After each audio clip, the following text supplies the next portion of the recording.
Thank you, Thomas.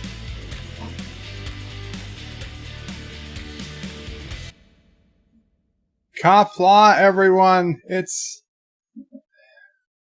Monday, October 21st, 2019. Welcome to BedLife. And thank you, Thomas Potts, for a $1.99 super chat, who says, Berto Prey 5, you must surrender now. Well, about that surrender, Thomas, I'm not going to surrender right now. Unfortunately, I've had an injury in the line of space engineering, and my wrist it started hurting last night, and it was just as bad this morning. And only thing I can attribute it to is through using the mouse, which I only use in Space Engineers. And I think the rapid amount of using it over the past couple of days in battle, I've strained something in my wrist, so I've got to take at least a 24-hour leave of Space Engineers. I have a more agronomical, is that the word? Agronomical mouse on order that hopefully will get here sometime tomorrow, that I'm sure I'll have to charge or something, but perhaps once that mouse is working, I might be able to try to get back in the game. But right now, I just can't give up my right wrist for Space Engineers. So for right now, the bird fleet is grounded as I figure out what's going on with my wrist, my one good wrist. So Thomas, I will not surrender, but nor will I be battling for the rest of today and probably for most of tomorrow at a minimum. So I know you're disappointed, but that's just the way the cookie crumbles. Joseph Patrick was first. Welcome, Joseph Patrick. He was early, and then he was first, and he says, Joseph Patrick says, I honestly admire your dedication. You are streaming every day, and we are spoiled. How often do you see it as a duty or a chore? Joseph, there are days I've seen it as a duty, that's for sure. And it's benefited me, I would say, as least as much as you guys, because days where I've seen it as a chore, I've gone from feeling bad for myself and just feeling ill and sick, and I find the strength in me to get on and come on and talk with you guys and hang out, and hopefully I cheer you guys up, and you guys certainly cheer me up. So I'd say it's a mutually beneficial relationship. Yes, that's happened. It's happened more than I care to admit, but it's happened. But today is not one of those days. Today, I certainly don't look at it as a chore or a duty. It is my privilege. My privilege to be able to address all of you people.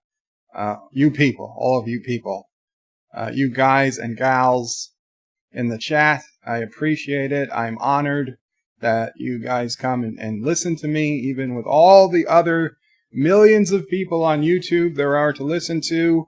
For whatever reasons, you guys have chosen to spend your time with me, and I am truly honored. Even Thomas is truly honored. Even though he's a dirty Turtistani. But that's okay. And he tried to trick me yesterday. He texted me false information in the heat of battle with Anti-Tracker. That was one of many reasons I had malfunctions in my ship and had to do a strategic retreat in battle with Anti-Tracker. So Thomas, he's a shifty one. Thomas Potts, speaking of the devil, says hi. Welcome, Thomas. Hector says hi. Welcome, Hector. John Meyer says hi. Welcome, John Meyer. Almost said a different John. John Moore. Shronemore says, greetings, Verto Prey, Mamo Prey 5, and fellow nerds. Greetings, Shronemore. Life with Matthew says, Qapla, Berto Prey 5 and all. Qapla, Life with Matthew. Derek says, greetings, Berto Prey 5, and greetings to the chat. Greetings, Derek. Sci-Fi Nation, formerly Jason, says, alpaca. Alpaca, indeed, Sci-Fi. We'll do an alpaca. We'll do a chest bump for alpaca. I know it's not a chest bump, but... Actor says, and sassy, yada, yada, yada. That's fine. That's fine, Actor. We can yada, yada. As long as we mention sassy, that's fine. We don't yada, yada over sassy. Chris M. Collecting says, all hail the new leader of Turdistan, Berto Prey 5. I think it's a trick. I think the turds are saying I've been elected president of Turdistan. They're going to want me to come there and take the throne, and they're going to try to lock me in a room again. I'm not falling for it. If you guys want me as your leader, I'm honored. I invite you all to come to the Kurogan Safe Zone unarmed, and we will patriate you into Kuroga and then return you back to Turdistan once we are sure that you've been we're sure that you're not playing a trick and that you haven't been brainwashed. Agder says, oh wow. Yes, oh wow indeed. Stromore says, greetings to Sassy, chaser of cats, eater of cookies, stalker of cardinals, defiler of cushions, and scourge of the squirrels. Indeed, Sassy. Sassy? Sassy is with Mamo Prey. I believe Mamo Prey might be eating something, so I guess Sassy is nearby. A Beagle fact I learned on Twitter this morning. Beagle fact that with practice, beagles can use their gaze to convince humans that they have not yet been fed for the day, and that is especially useful, or especially it's an especially good trick for them in multi-human households. So I think we're on to Sassy now. Derek McManus says, lick that like button. Yeah, hit that like button, people. Kick it, punch it, whatever you can do. Thank you so much. Don't hit it too hard. You don't want to break your screen. But, yeah, a little press would be cool. Josh Street says, when is Berto Prey 5 reboot called Alpaco Prey 5? I don't know when that reboot's coming. Actor says, somebody tell Anti-Trekker he's not the leader anymore. He should. Shroudmore says, alpaca. Life with Matthew says, from the title, I would guess you've got something to talk about. You've got some things to talk about. Yes, and in a strange twist of events, I actually have several things to talk about today. None of them are going to be particularly long, but let me just take a few more comments, and then we'll get into some of the several topics I have in the title. Cinnabon Bunny says, hello, welcome, Cinnabon. Cinnabon, I was watching your stream. It was on the entire time, though I was back and forth between actually watching it.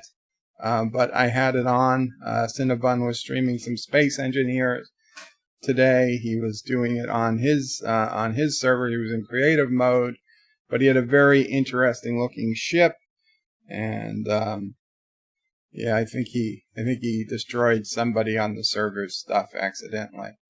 But it's all good, Cinnabon. Actor says it's Chicken O'Prey, the fastest jump drive in the West. Patently false. My jump drive is no faster or slower than anyone else's. Josh Street says Thomas Bird has already surrendered to the Alpaca Space Force. Also false. Live with Matthews says Thomas Potts, never give up, never surrender. Derek says Space Engineering. That's the new name for it. Did I call it Space Engineering? It's okay. It's close enough. Actor says ergo no me Cal. Chris M says fake injury from fake damage reference. No, it's, I assure you, I was very concerned. I mean, I have pains all the time. Don't get me wrong. There are pains that come up and they go away. They stay for a day, a week. even, but they go away. There's pains all over my body. And the older you get, the more pains you get, even if you're in relatively good health condition, which of course I'm not. But trust me, there's tons and tons of pains I get. This was a new pain. This was a pain that I have never felt before, in a place I have not felt before, a type of pain I have not felt before. No, it wasn't particularly painful. It wasn't a sharp pain. It wasn't a 9 or 10 on the pain scale by any means. It wasn't even an 8 or a 7. But it was noticeably there. And considering it's a pain that I've just never had before, it was a bit worrisome.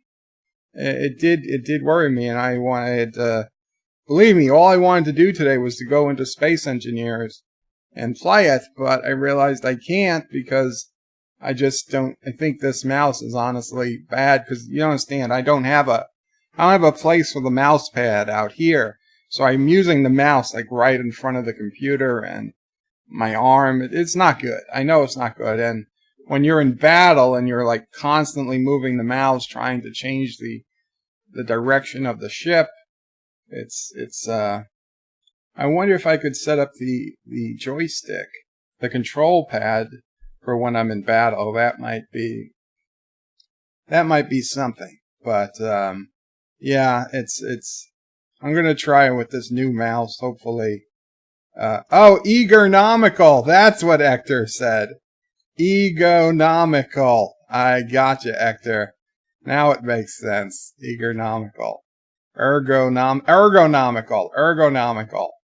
This ergonomical mouse I ordered. Maybe it'll help. Shramor says Turtistan just had a bowel movement and expelled their evil former leader, Anti-Tracker. I'm not 100% sure that's true. I'd like to believe it is, but I don't know. Thomas says, did you break the mouse after losing? No, I didn't break the mouse.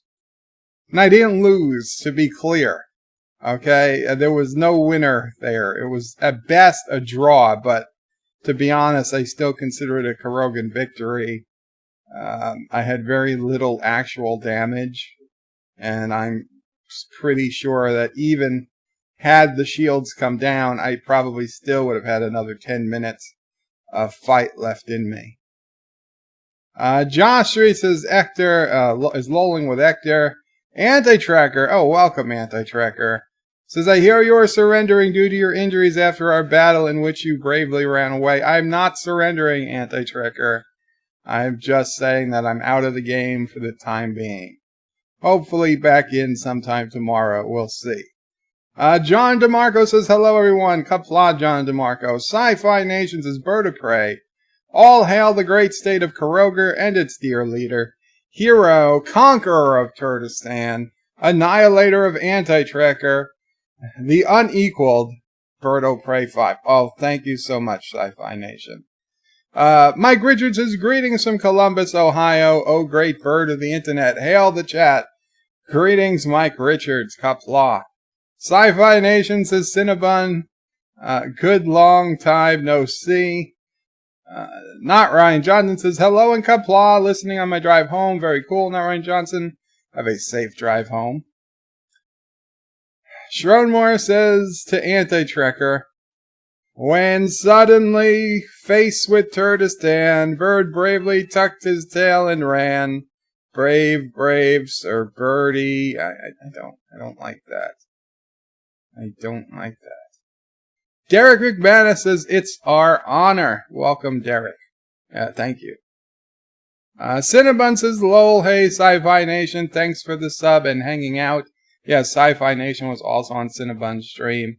Actor says, you people, again, yeah, I say you people a lot. Sci-Fi Nation is Bird of Prey, with wrist problems, sounds like carpal tunnel. Yeah, that's what worries me. So, I'm gonna take it easy on the wrist. No jokes. Not Ryan Johnson says, Bird always with the you people. Epic says, you people, aren't you assuming a bit? I'm assuming you're people, that's true. Thomas Potts says, there are other YouTube stations? Okay, see you. I probably shouldn't have said anything. Sci-Fi Nation says, Cinnabon, not a problem at all. Happy to help. Derek says, strategic withdrawal is running away with style.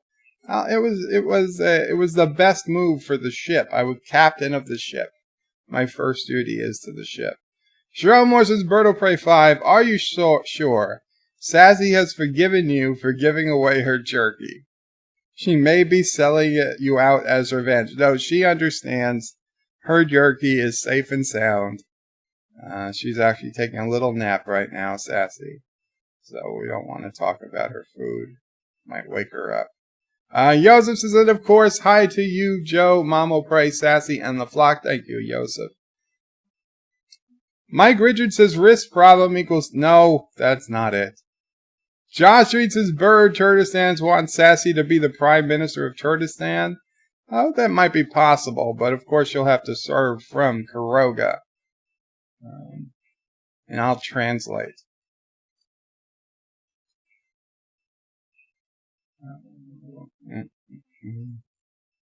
Carlo says, hiya, welcome, Carlo.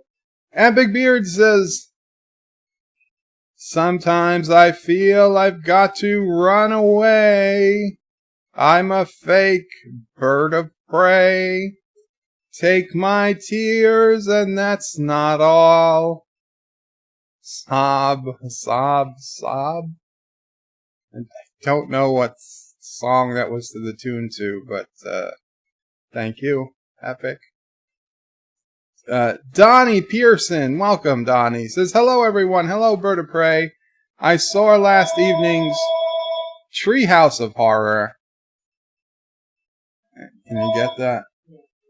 I saw last evening's Treehouse of Horror and am stoked about the final trailer for Star Wars, The Rise of Skywalker on ESPN's Monday Night Football. So let's talk about Treehouse of Horror. Very cool, Donnie. I'm wondering if Anti-Trekker saw Treehouse of Horror. I know he said that he's made it a family tradition in his house that they all gather around the turd vision and they watch the Simpsons Treehouse of Horror every year. So this was the 30th XXX Simpsons Treehouse of Horror, and I'm not boycotting The Simpsons. I'm not watching it live anymore, which is what I used to do quite a bit. So I watched it today. I watched it today, which was the next day. I watched it on TiVo, and I skipped all the commercials. And I gotta say, I was pleasantly surprised. This Treehouse of Horror was pretty funny. Certainly better than the last few, I think. I don't remember last year's being as good. In fact, I think it's been a while since there's been a Treehouse of Horror I really laughed at. Like, I literally laughed out loud a few times, which is good for a Simpsons episode these days. And there was some surprises because they're in one. I know it's a spoiler, so it's a Simpsons spoiler though, so it's not the end of the world. But if you saw the previews for The Simpsons, you can see at one part Flanders holds up Maggie and says she has the mark of the beast. And he parts her hair and you see a picture of Bart. And you're like, yeah, that's, you figured that's what they were going to do. As soon as they said the mark of the beast, like, it's probably going to be Bart. And in the preview, it was Bart. But in the actual episode, it wasn't Bart. It was Mickey Mouse. So that was a little bit of a zing to Disney. And of course, if we weren't sure if the Simpsons were still going to be able to take some shots at Disney, even though they're now owned by Disney, we see that they do indeed take little shots at Disney. Nothing crazy, but a little amount, and I was okay with that. I liked all the three stories. In fact, the couch gag was almost long enough to be its own fourth story this season. So it was a pretty good show, I have to say. I'm still waiting. There was no Apu. I don't know how many episodes it's been since we've had an Apu either voice line. He wasn't in the episode as far as I could tell at all, and he certainly didn't have a vocal line. Now, I know last season Apu was in the background of some scenes, but he didn't speak. So I don't know when it will be that Apu finally speaks again. They claim he will, but until that time, I'm still saying hashtag free Apu, and I will not watch The Simpsons live until that happens again, and I'm confident that they will be using the Apu character going forward as much as they have in the past. So after The Simpsons, I don't know, some bullcrap show comes on, so I don't watch that. And then my TiVo records Family Guy. Now, I don't know the specific name of last night's episode, but I think it's the 4th episode of the season. And the episode is basically one of those episodes where they know they're in an episode, and the entire episode is the family in a room watching through a one-way mirror or a two-way mirror. I don't know. But that one-way glass, one way's a mirror and the other side you can see through. And they're watching a focus group say what should they do about Family Guy, because Family Guy's been going 17 years and they need to do something. So they do one skit, like they're showing a bunch of losers TV, because they say, well, you guys clearly watch free network television. So they're showing these people a bunch of different Family Guy spin-offs. The first one was a Lois spin-off, which was making a lot of fun of all the women-dominated movies and stuff today, and all the all-women, total wokeness type of storyline. So that was hysterical. They did a spin-off with Chris. Chris was really the only family member left, and everybody else moved to Australia, and the parents died. So the characters in it were Chris and Trish Takanawa. Chris has married Trish Takanawa in this episode, and he would talk to Stewie, but on the phone we would never see Stewie. We'd never hear Stewie, and Chris would try to get them to come over, and no, we're never coming over, because they were just saving the cheapest character to let all the more expensive ones go. And then they did some weird ones where they did all the voices different, and it was a lot of fun. I enjoyed the Family Guy episode even more than The Simpsons, even though I actually enjoyed The Simpsons episode, which was surprising. But the Family Guy has been beating The Simpsons for a few good years now. Now, for a long time, I would always put The Simpsons above Family Guy, but these last 2-3 years where The Simpsons gone kind of woke, and Family Guy has still not. Family Guy is wiping the floor with The Simpsons. So even if you're not the biggest Family Guy fan, I would still say you should check it out. They see what's going on in culture and they parody it. They make fun of it, and I gotta hand it to Seth. I mean, I know he does Orville, but he doesn't just do Orville. And I know Seth is a very left-leaning person. So this is not a left-right thing. This is a woke unwoke thing, or a woke normal thing, or a absurd versus not absurd thing. This is not left-right, right? Okay, just to be clear, Seth MacFarlane clearly on the left. He's as left as you're going to get, for the most part. But he's not crazy left. He is sane left. And that is to be honest, it's very hard to argue with a sane person of any particular ideology. So I'd be happily have 100 sane lefties like Seth MacFarlane than even one crazy loony lefty like AOC. They're much easier to get along with, and to be honest, they just want what's best for everybody. So hats off to Seth MacFarlane. Watchmen.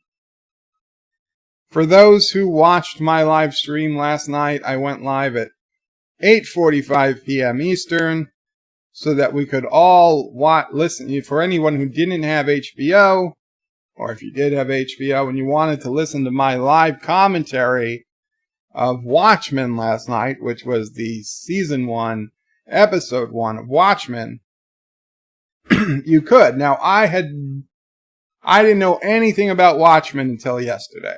I looked it up before the stream started. I found out it was a comic book about alternate history and about how a superhero helped win the Vietnam War, and then Vietnam became a state, and then Richard Nixon, Watergate was kept secret, and they started pretending that aliens were attacking Earth in order to end the Cold War, which actually was a pretty genius idea, and I kind of wish that they had done that in real life. Anyway, so it's a completely alternate history, but apparently the original comic book really didn't have any racial overtones to it, where this new 35 years post comic book, Watchmen, is all about racial overtones. How African Americans have been treated. A white supremacist group is the bad guy. And it's just, I mean, don't get me wrong, that could still be interesting. It could totally still be interesting, but it wasn't. It was very painful to watch. Most of it was just shot too dark to know what the hell's going on. Now, I know they told us on Game of Thrones, well, if you watch on your 60-inch television, you can see what's going on. Well, you know what? It's 2019, HBO. Your whole audience isn't watching it on big screen televisions. You have a lot of people watching it on mobile devices or laptop screens. So I was watching it on a laptop screen. I couldn't tell what the hell was going on 50% of the time. That's not my problem. That's your problem. I don't even know if it would have been any better on the TV. I'm not going to watch it again because it was just that bad. So that was the first and last episode of Watchmen I ever plan to live review or watch at all. So I was being hurt from Watchmen and kind of still in a broken stupor from my wounds of watching Watchmen last evening.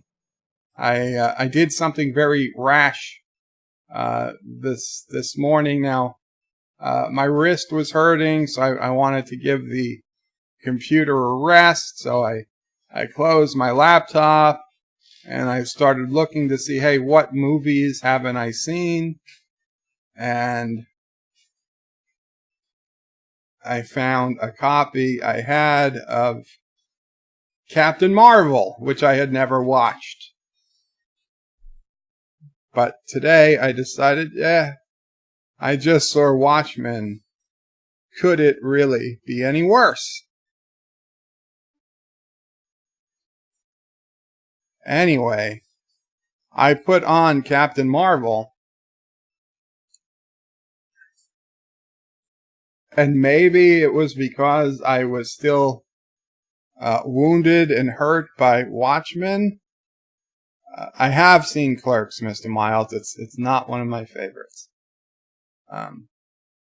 But maybe Watchmen affected me in some way. But I watched Captain Marvel today for the very first time. And understand, I've said this before, I like most of the Marvel movies. I've only seen about half of them. I've never read a comic book that featured any Marvel character before in my life. I have no idea what the history of the Marvel characters are supposed to be, other than what I hear back and forth between you guys and Anti-Trekker and Nerdrotic and Doomcock. But for me personally, there's no history of Captain Marvel that could be ruined. I granted I knew of Nick Fury from earlier movies, but I didn't memorize his biography. So I know that this movie retconned some of Nick Fury's history, and I know it retconned some of Avengers history, but I was never that big of an Avengers fan, of a Marvel fan, that I would have remembered that or I would have known any of that. So that being said, just watching Captain Marvel for the very first time today, I was kind of pleasantly surprised. I was like, hey, this movie isn't half bad. No, it's not great. It's not the best movie by any means. But, I mean, granted, I understand. Now, if I was as big a Marvel fan as I was a Star Trek fan, then I've heard everybody's remarks about how it ruins prior art, prior canon, and all this stuff. I'd be pissed off too. But for someone who's never seen it before, who doesn't have that stake in it, I was like, this isn't so bad. And I was actually even surprised that you know what? I don't know. People kept calling Brie Larson wooden. Dare I say, I think I saw her crack a smile a couple times. I'll grant you it wasn't a great range of acting, but it was more than Michael Burnham, right? It was more than that character. She laughed, she smiled, so she smirked at least. She's not giving a smile with teeth, but I don't blame her. I don't do smiles with teeth. When I smile like this. You don't see the teeth. That's just the way some people smile. So yeah, I was, and I'm sure you guys are going to have your opinions, and like I said, I understand. I'm not that big of a comic book nerd by any means. I don't know all the things they got wrong, but just for someone who was just looking for a movie to watch, who has a passing interest in Marvel, who's seen, Avengers and Infinity War and Civil War and all the Iron Man movies and most of the Thor movies, I didn't hate it. I didn't hate it at all. I don't know what I'd give it on. I'd probably give it a 6. I mean, I would say it's not terrible. I'd err it on the side of somewhat good rather than somewhat bad. So that's shocking, and it could be the fact that my brain has still rotted from Watchmen yesterday. That's still a possibility, and perhaps in a week or two I will come to my senses and realize, oh my God, what did I really watch? And I feel sick of myself. But that's where we are. That's where we are. I had to be honest with you guys. Joseph says, Bird of Prey, thank you for the Captain Marvel comment. It was indeed not that horrible. I am removed from Brie Larson's stuff, and I had my fun watching the movie in the cinema. I mean, for me, it was basically a superhero comedy movie. I mean, I don't think it was supposed to be a comedy, but it was a damn comedy to me. And the cat, I was pissed at first about hearing how Nick Fury lost his eye because of the cat scratch. However, being that it was not, in fact, a cat, but an but a horrific alien creature that, and not a cat. It was an alien creature that eats whole beings in one bite and can kill dozens of people at a single time. The fact that Nick Fury lost his eye not to a cat but to a flurkin, that's not as bad. Okay, that's not as bad. Everyone's saying, oh, he lost his eye to a cat, it ruins everything. I was like, well, yeah, if I thought it was a cat, I was like, yeah, I could understand that. But in the movie, it wasn't a cat. It just was an alien that took the shape of a cat. And when it wanted to do shit, it took a different shape. And they knew immediately, and he said, oh, it's just a little scratch. And the scrolls, whatever they were like shaking their head like, no, it's not a little scratch. Like they know that's not good. So they knew right away that he was losing his eye. He didn't know, but they knew. So I gotta say, it was basically a decent comedy. Especially a random one that I didn't think was going to be good at all. But I gotta say, props to Captain Marvel. Not that it was the greatest movie, but that it wasn't as terrible as it was made out to be, in my opinion. Mr. Londell says, greetings and felicitations. Greetings, Mr. Londell. Shroudmore says, bird of prey. It's also true that just like beagles, Labradors can use their gaze to convince their humans they have not been fed. Well, I suspect there's quite a few dog species that have been practicing that talent. Josh Street says, Shroudmore, bird loves beagles so much he can't stop he can't stop eating honey barbecue beagle bits. Epic says, T-Berg was a pain yesterday. Thomas says, why name a ship after a singer who isn't in the top 100 of all time? God damn it, Thomas. Thomas is trying to trigger me because apparently Rolling Stone put out their list of the 100 top singers of all time, and Frank Sinatra, nor Dean Martin, nor Sammy Davis Jr., nor Joey Bishop, nor, what's his face?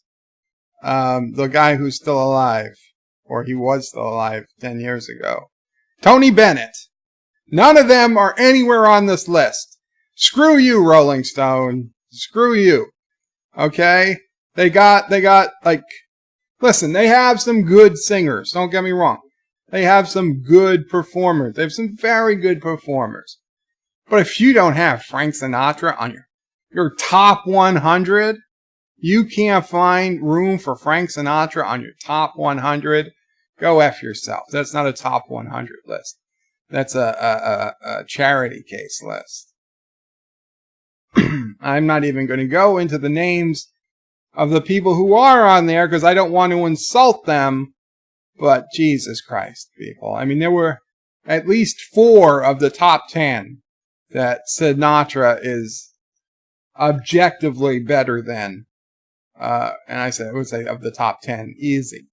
And then to get down towards the 80s, the 90s, and the 100s, it's like, are you kidding me? Are you kidding me? I mean, you're going to put so-and-so above Frank Sinatra? What? It's all big music, I think. And I gotta be honest, everybody on that list, for the most part, except some in the top 10, were either still alive or recently dead. And guess who wasn't on that list? Michael Jackson. Now I understand, but tell me Michael Jackson doesn't belong in the top 100 list. Everything else aside, he's maybe the most famous name in music of all time. He doesn't belong on a top 100 list. Fine. It's all politics. Anti-Trigger says, wow, just wow. You have been lied to before. That's your best. Everyone saw you run like chicken au prey you are, and you call that a victory. Well, it is a victory. We live to fight another day. But not today, because of the rest. Thomas says, without bird of prey, Karoga is now a threat. Sure, Thomas. Epic says Kuroga claims crashing a Kuroga victory, so claiming a victory is meaningless. Your ship was destroyed, so that was a Kurogan victory. John DeMarcos is retreating before you get destroyed, equal Kuroga victory. The SOB Sinatra is stronger than it's ever been. So yes, it is still the ultimate force in the solar system and can easily take on any threats presented. Shomore says, Hail Kuroga, Hail Kuroga. Mike Richards says, Bird of Prey, maybe a wrist brace, possible carpal tunnel syndrome. I'm worried. I don't know if I want to go brace yet, but if the new mouse doesn't work, then I think the brace is the next thing. The next thing we have to order. Sharon Moore says, Josh Street, I won't ask which bits. Sharon Moore says, Home in Kuroga, where Sassy and the alpacas play, where often is heard an SOB from Bird, and he flips off Turtistan all day. Thank you, Sharon. Joseph says, I identify as a toxic male, especially right after morning coffee and smoke.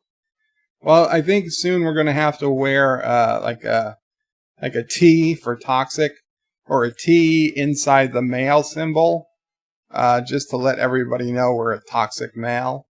Maybe like a biohazard symbol or a radioactive symbol inside the male symbol, the circle with the arrow. And this way we can all know who the toxic males are, so we know not to give them jobs or preferential, seating in restaurants or anything like that. And eventually all the toxic males will be, just cordoned off into ghettos so that they stay away from all the woke people and the people who truly believe in the freedom and equality that America stands for, which is your freedom to shut up and not complain about everybody else around you. Mama Pray saying, and the next step after that is forced castration. Wow. Sci-Fi Nation says, Anti-Tracker, to be fair, you attacked Bird of Prey from behind, and then you called him a bully. Yeah, that's just saying. That's true, Sci-Fi. Actor says, Bird of Prey, you should be starting with the themes of the day. Ignore the rabble. Well, Actor, if I start with the themes of the day, there's only like 16 people here, where I waited till there was like 25, 26 people, and at one point 29 people.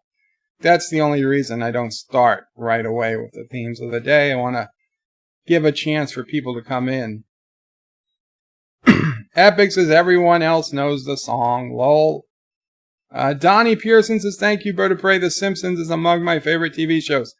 Donnie, it was my favorite TV show for most of the 30 plus years it's been on TV.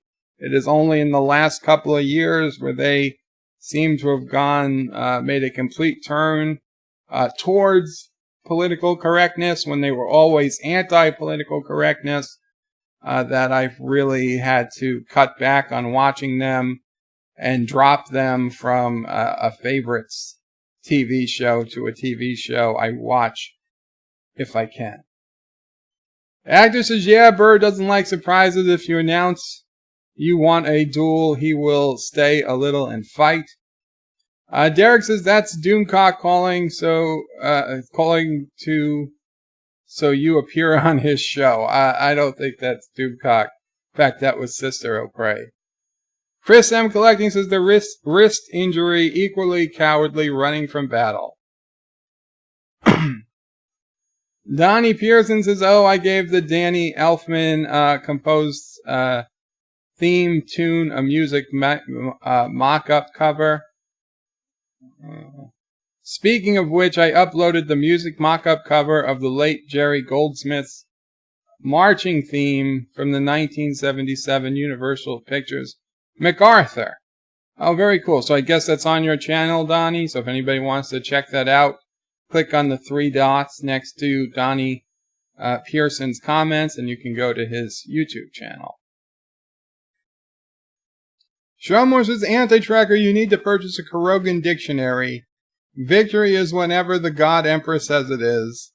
Fleeing for your life is also a glorious victory. Well, I'm not against it.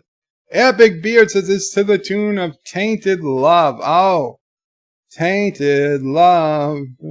I got it now. Donnie says 20th is owned by Disney as well, or 20th Century Fox. Joseph says, fun fact, despite being free, the GPS costs $2 million US per day to operate, all paid for by US taxpayers. So thanks, America. Yep. The United States foots the bill for the GPS for the entire world to use. So I think it's only fair that Donald Trump starts taxing all the nations of the world for their relative GPS use. So, Shronmore, if you wouldn't mind sending in a small check for your country, and Joseph for your country, you can just send it to me. I'll make sure it gets sent on to the appropriate people. I think $1 or $2 million ought to cover it. I think it's a good deal. Mr. Miles yells first. Welcome, Mr. Miles. And Mr. Miles yells Cree, and now I know who the Cree actually are. Donnie Pearson says, speaking of Disney, 3 weeks and 1 day more until the launch of Disney Plus. Oh, right. And also, the other thing we were going to bring up was tonight. Yes, tonight during Monday Night Football, which I guess is on ESPN, the long trailer, the non-teaser trailer of Star Wars Episode 9 is supposedly being released. I had no intention of staying up to watch it, and I assume tomorrow morning it will be available on YouTube. So that's where I plan on seeing it. I could not care less. I mean, if it was on at like 5 p.m., well, it's already past 5 p.m.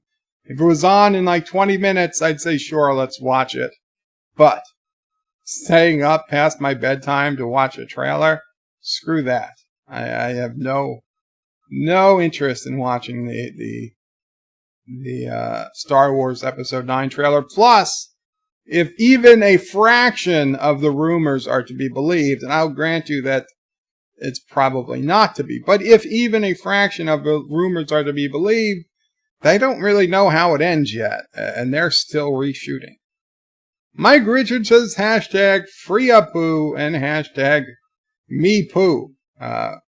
Yes, well, FreeApoo indeed, and MePoo, it's the anti-tracker hashtag. Sci-Fi Nation says, Mr. Miles, you'll always be the first, Mr. Miles. That's true. Actor says, caution, if you wipe your floor with The Simpsons, yellow stains will be hard to remove.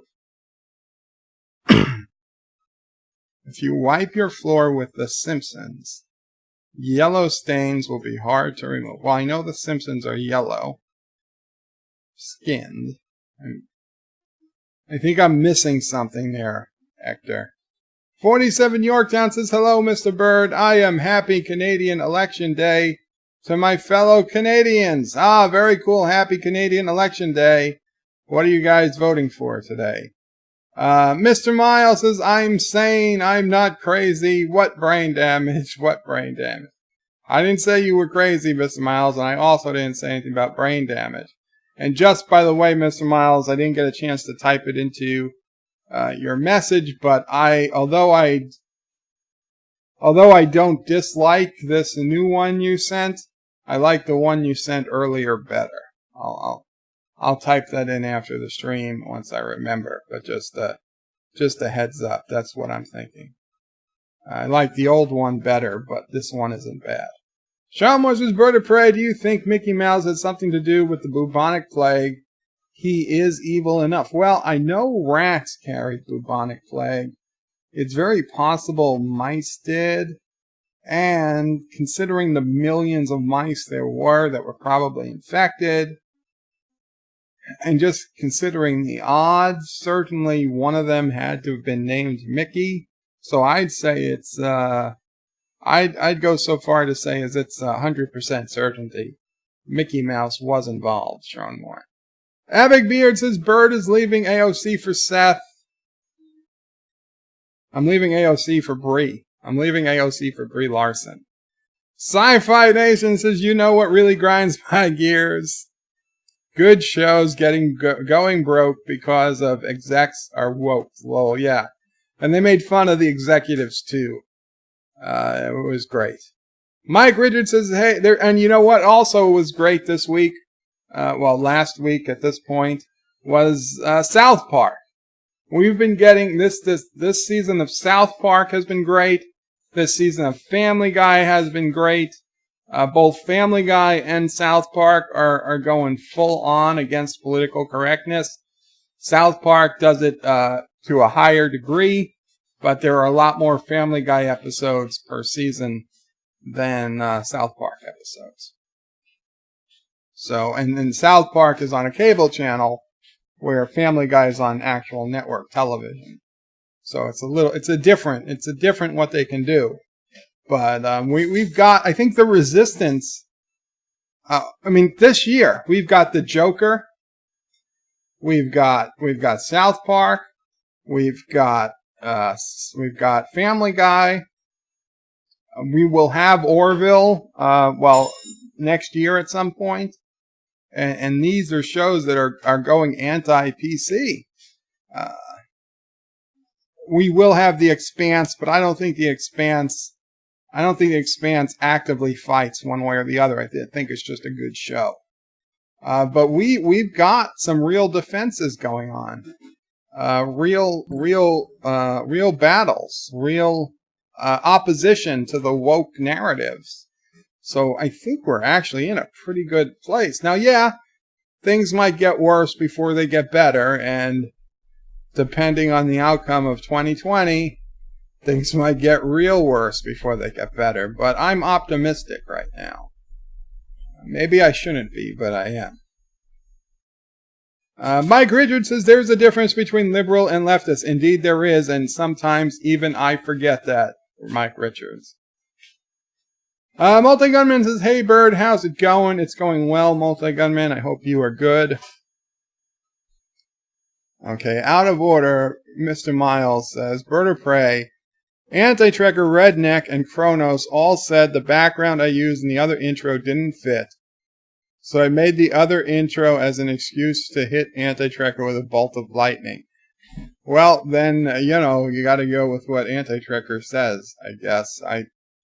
I wouldn't say that I can't say that it specifically fits the channel, but it didn't need to fit the channel. It's going to be an intro. Its mere existence would change what the channel was. But it's not my decision to make. They're both good. I just prefer the first one. Actor says, I hadn't accessed the episode to watch along with your commentary. Of course, Bird doesn't know anything about Watchmen. That's true. I didn't know anything. John DeMarco says, I knew very little about Watchmen as well, but your commentary was hilarious. Oh, thank you, John. Actor says, you should read it, Bird. I brought it up on Amazon. I was like one click away from ordering the binded version of Watchmen. But then I started looking through the pages, and I'm like, I don't want to read a comic book. I don't know. I feel weird at this point in my life, having never really read a comic book before. My experience with comics has literally been Garfield and the freaking comics that would come in Bazooka Bubblegum. I don't know that I could read an actual comic book. I read the one that came out prior to Nemesis, Countdown comic, And dude, it was hard to read. I didn't know whether it was supposed to go over or down. I kept forgetting. I was reading comic strips out of order. I didn't know whose dialogue was I supposed to read first in any given pane of the comic. It was like my whole life was flashing before my eyes. It was too much trouble to read the comic. I don't know that I want to try that again. I know for all you guys, I'm sure this is second nature, but first time comic book reader, there's a lot of questions I don't know the answers to. Epic says, I don't know if I want to pay for HBO for one show, but I like Watchmen, so I don't know yet. If you like Watchmen, Epic, I don't think you're going to like this Watchmen. Now, I think Silicon Valley has come back. I haven't checked that, but if Silicon Valley's back on HBO, now they are not anti-SJW by any means, but they always have been a hilarious show. Molten Gunman says the Watchmen is typical SJW bullshit as usual. Yeah, it's pretty typical. Actually, it's atypically SJW. It's even more SJW than one might imagine. Agner says it should be an obligatory lecture for everyone. Actor says Epic Beard is pretty bad. That there are some Epic that's pretty bad. That's what some are saying. Mike Richards says I loved your Watchmen review. Thank you, Mike Richards. Actor says pretty woke too. Yeah. Sci-Fi Nation says the show had absolutely nothing to do with the comics. Yeah, that's what everybody's saying. Epic Beard says that sucks. Actor says yep, but I am going to watch the movie. I am going to watch. Let me mute the noises you're hearing from the Space Engineers chat. But I am going to watch. Apparently, a Watchmen movie came out in 2009. I am going to look for a way to watch that soon because I gotta say I dig the alternate history. Alternate history is one of my favorite subjects, so I do want to see the movie. And the comic book, I don't know. I'm just not ready to read a comic book yet. Derek says, Joe, any chance of a live stream wearing your clan gear? Derek, I don't have clan gear, not in the clan. Mom will pray, despite rumors, doesn't have clan gear. She did have an unfortunate choice for a pillowcase mask, but that has since been tossed into the trash. So there's no clan gear in this domicile. Mr. Miles says, Watcher will have the same problem. Actresses better read the graphic novel and make the owl ship in Space Engineers. Yeah, okay, so I realize now what they're calling the owl ship. I have no idea. It was still so dark. I don't understand what was so special about that ship. I'll be honest, I thought that they touched on a subject that wasn't terrible. Sassy. You tell them. The one redeeming quality in this show was I liked the idea. And now I don't saying I think that this is a good idea, but I like the story element or the idea for making it part of the story that cops in the future get to protect their identity by wearing masks so that can't be injured at home. But they've also had to give up the right to carry a gun all the time.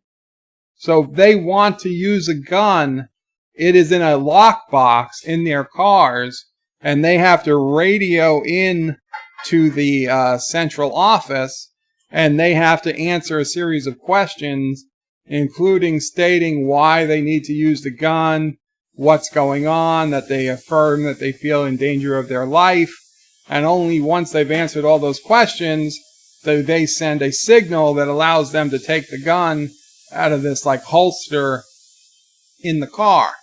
So cops won't be walking around with guns but they also won't be walking around with their faces open.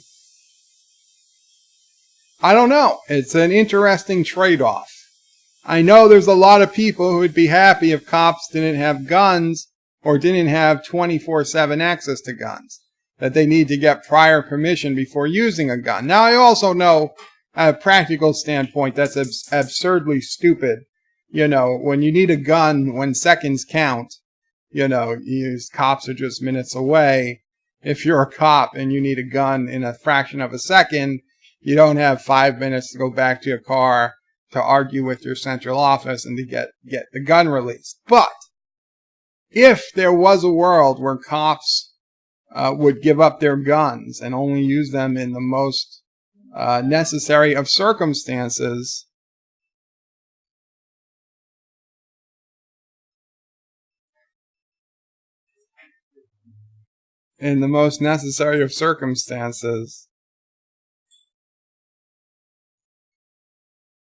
would they be willing to give up their guns?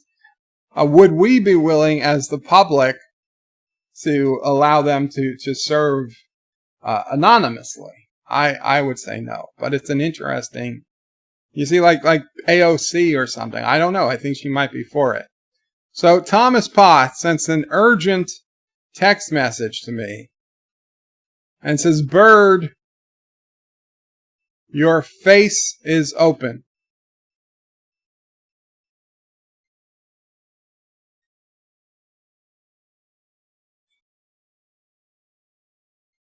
Walk around with their faces open, Bird? Seriously? What WTF does that mean? What? Oh, because their face is open, meaning they're not masked. I think that's what it must have meant. Yeah, because understand, in the world of the Watchmen 2019, all police wear masks all the time. Their faces are covered whenever they're on duty. So I assume I must have said walk around with their faces open, meaning not have masks on. Would they give up the mask to carry a gun, or would we allow cops to serve anonymously, to have their faces covered if they gave up their gun 24/7? I just think it's an interesting point. Thought process.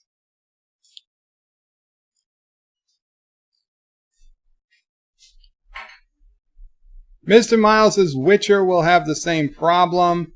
Actresses better read the graphic novel and make the owl ship. I read that. And Mr. Miles asked if I ever saw Clerks. I answered that earlier. I have, but it is not one of my favorite movies.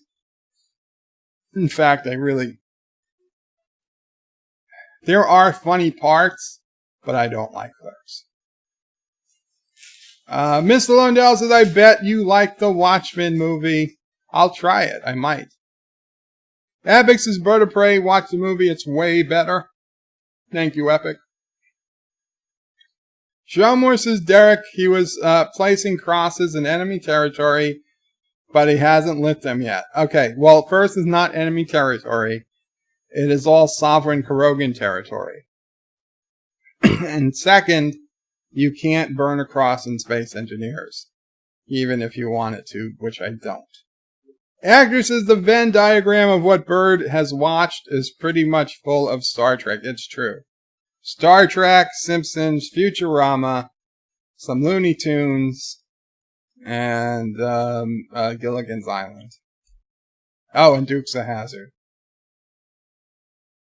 I just read that. Mr. Mouse says he's going to say he liked Captain Marvel.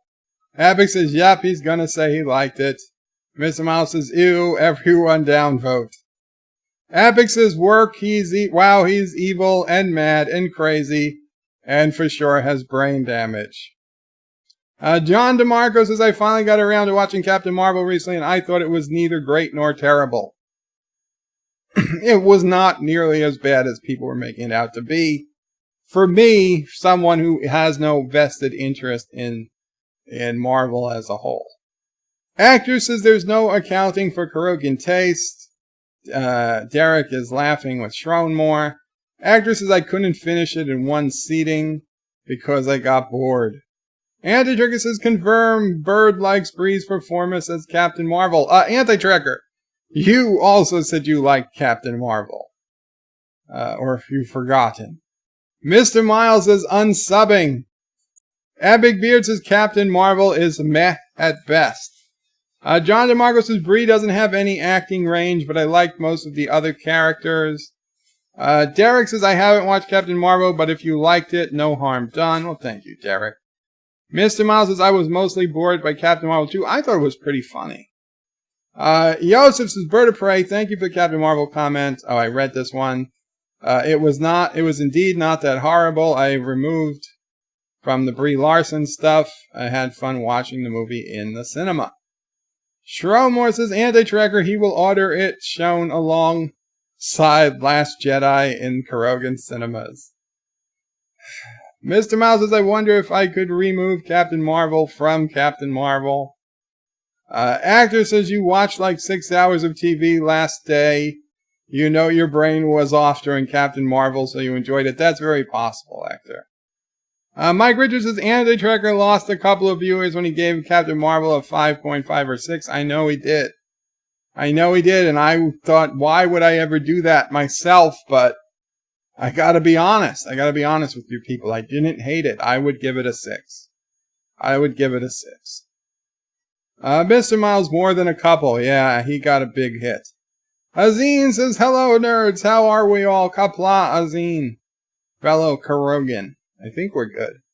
Mr. Miles says, I think a few hundred people left Anti-Tracker saying Captain Marvel was okay. Epic says, Bird needs to be committed ASAP. Actor says, they're here saying Bird, he liked Brie Larson acting in Captain Marvel. Joseph, I don't know why everybody was triggered by I'm Just a Girl song during the fight. I thought it was hilarious and fitting. Honestly, Joseph, I didn't even notice it. Actor says a cat lurking around in a secret installation. Well, there are people who love cats. They bring them into work. It happens. You don't usually think a cat's going to do anything. You don't know the cat's an alien. Mr. Miles says, I'm going to clip that. Props to Captain Marvel. Wow. Epic Beard says, next Bird will confirm he likes S. Never, STD. Agnes says, oh, and he already confirmed being a fan of it. No, I haven't. I did, sort of. Derek says, poops to Captain Marvel. Actor says he made a fair fan theory on it. Multiman says, Frank who? Frank Sinatra, you bastard. Chris M. Collecting says Sinatra is in the top 1,000 singers of all time.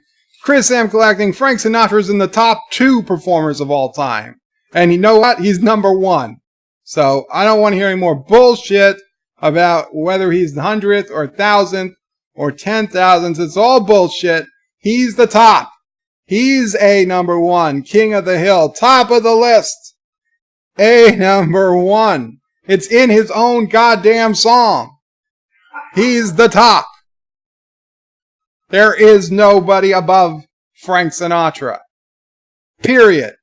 Even though he said Tony Bennett was better than him, he was just being humble. He knows he's the best. He knew he was the best.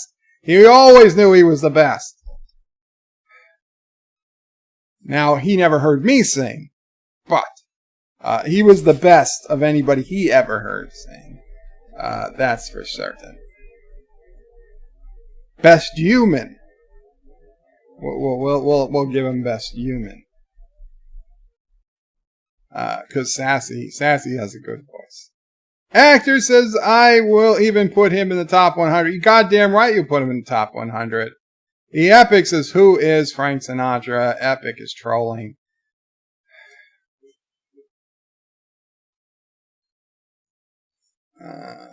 Actor says, the mobster with a singing career front. You wish. Azine says, on the list or not, who doesn't know who Frank Sinatra is? Absolutely. Epic says, is he the guy that had the Italian restaurant, Sinatra? Epic Beard says something about a pizza pie. Actor says, famous doesn't equal top-notch talent. No, but in Frank Sinatra's case, he's top-notch talent. He might not be the most famous, but he's top notch. John DeMarco says Rolling Stone might be getting some cement shoes in the near future. Well, the only thing, John DeMarco, is though I was recently sent that article by a certain Turdistani whose last name is misspelt in Anti-Tracker's credits. Best I could tell, the article that says it came out in 2013. So I'm a little late. I'm a little late to the complaining table, but I only attribute it to the fact that no one reads Rolling Stones anymore. So it's perfectly logical it took 6 years for anyone to notice that they didn't rank Frank Sinatra in their top 100. Showmore says Hector, Sinatra ran during his fight with Turdistams. Perhaps that's why they removed him from the list. You son of a bitch. Chris M says too much internet porn causes wrist injuries. Mr. Biles says Bird of Prey. The list you're talking about appears to originally have been published November 27, 2008 issue of Rolling Stones, and it's just cropped up again on Twitter. Well, I saw an issue, the list from Rolling Stones dated 2013. And even if it was 2008, he still should have been number one. I mean, he should have been on the number one list for the last 50 years. Maybe 75. Azeen says Bird of Prey. So is using 9 light fixed lasers more effective than 1 heavy fixed laser? I'd say it's honestly about the same, Azeen. However, I don't know which is less weight. I assume the 9 light lasers are less weight. And here's the thing. It's certainly more, I would say go with the heavy laser. Because the heavy laser is probably as effective at lowering the shield. And it's certainly more effective of destroying the ship once the shield is down. Those light lasers barely do any damage to heavy blocks. I mean, it's like shining a flashlight on them. It's almost useless to shoot light lasers at a ship once the shields are down. The only thing the light lasers seem to do is drain shields. After the shields are gone, they do nothing. The heavy lasers both drain shields and do significant damage to ships. Yosef says, I'm not totally woke. I'm totally not woke, but it's 11:45 p.m. Give me 8 hours and I will despite you. Actor says that list only has USA singers, it seems. Well, Actor, that's true, although Sinatra would top even a world list. Epic Beard says Beavis and Butthead greater than the Simpsons. No, not in my opinion, although Beavis and Butthead isn't bad. Joseph says despise stupid autograph. That makes more sense. I will despise you. I gotcha. Multi-Gunman says Bird of Prey for President of the Quadrant. And Momo Prey for President of the Universe. I think we could live with that division of power. Yeah. Actor says 2M is less of what Trump spends in 2 million is less than what Trump spends in his hair. And hair in quotes. Epic Beard says football, I'll pass. Yes, Star No More's I'll pass. Right, because well, I guess, they are looking for the football fans. Because I would say, if it was a Star Trek trailer, you could tell that the absolute worst time, you wouldn't run a Star Trek trailer during an NFL game. Yeah, there are a lot of fans who are fans of both. But there are also a lot of fans who are not fans of the NFL. Star Wars, it's a more mainstream fandom, so I can understand a little bit.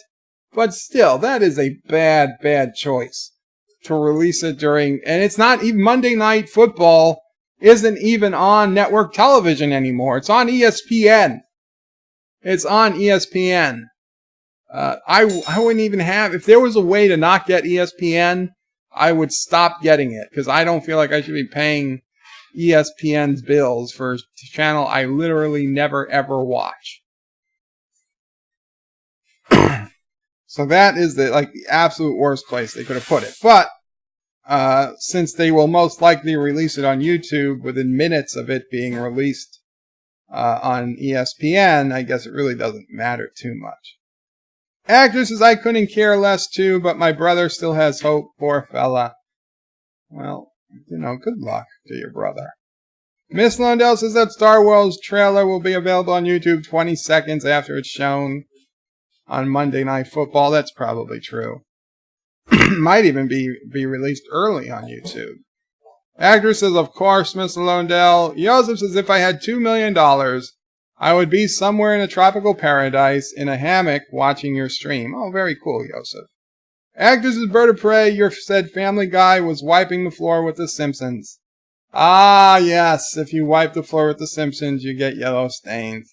Thank you, Hector. It all makes sense now. Thank you. Mr. Miles says, it'll just make the video public so other people can see it too. Oh, I'll just make the video public. Very cool. So yeah, so Mr. Miles and I have been talking about a second possible intro video for Anti-Tracker channel. That's what we've been discussing. I like the one he released earlier today, but he's remade a second version. I like them both, but I like the other one better.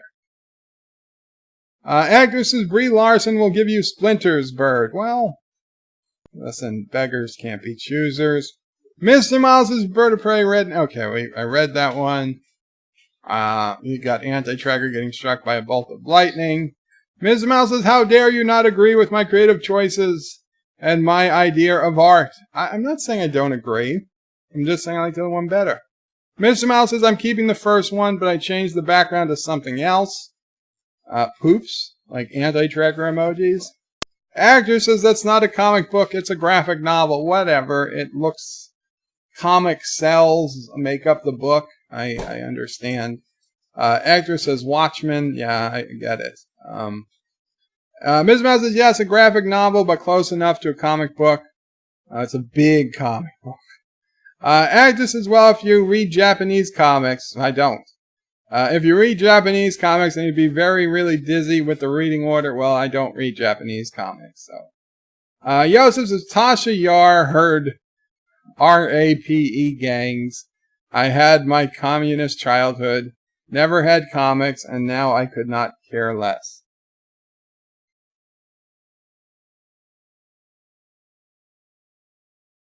Tasha Yar had her R gangs. I had my communist childhood, never had comics, and now couldn't care less.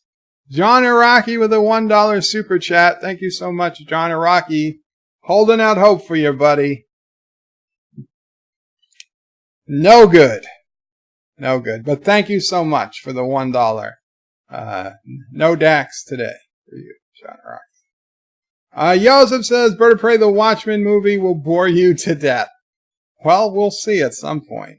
Joseph says 21 likes, 6 are missing. Disregard the dislike. Oh, don't worry, I do.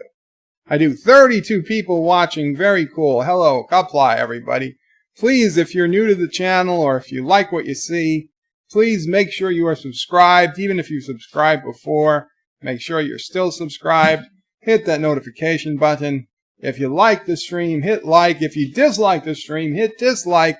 But please leave a comment either in the chat or after the video is over telling me what you dislike.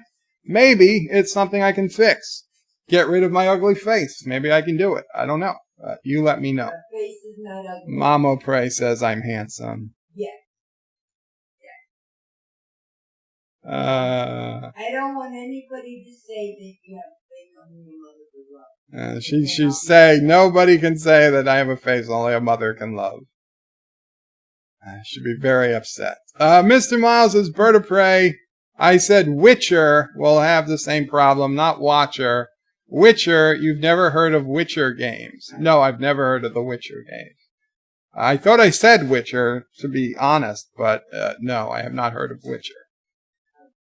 Mr. Mouse says, or the books. I've not heard of anything Witcher. I don't even know what the hell Witcher refers to. Mr. Mouse says they're turning it into a HyperWorks SJW show from what I understand. Well, That would be the modus operandi of the day. Epic Beard says, remember, Bird doesn't like beef jerky too. He likes Captain Marvel.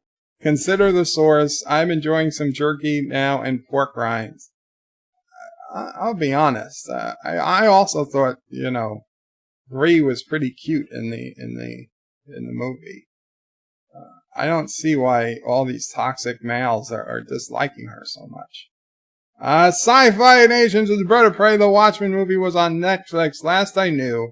Very cool. I'll check it out. And if you like alternate history, watch The Confederate States of America, which is also on Netflix. Sci-Fi Nation, I have The Confederate States of America on DVD.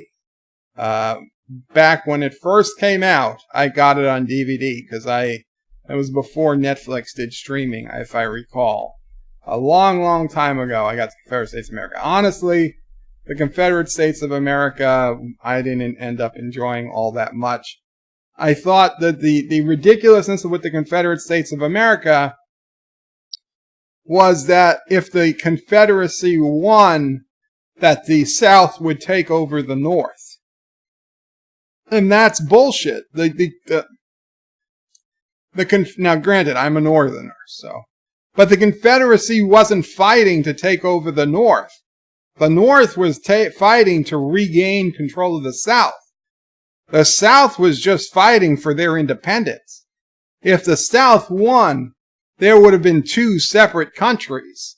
The Northern United States and the Southern United States, for whatever their names would be. The United States of America and the Confederate States of America.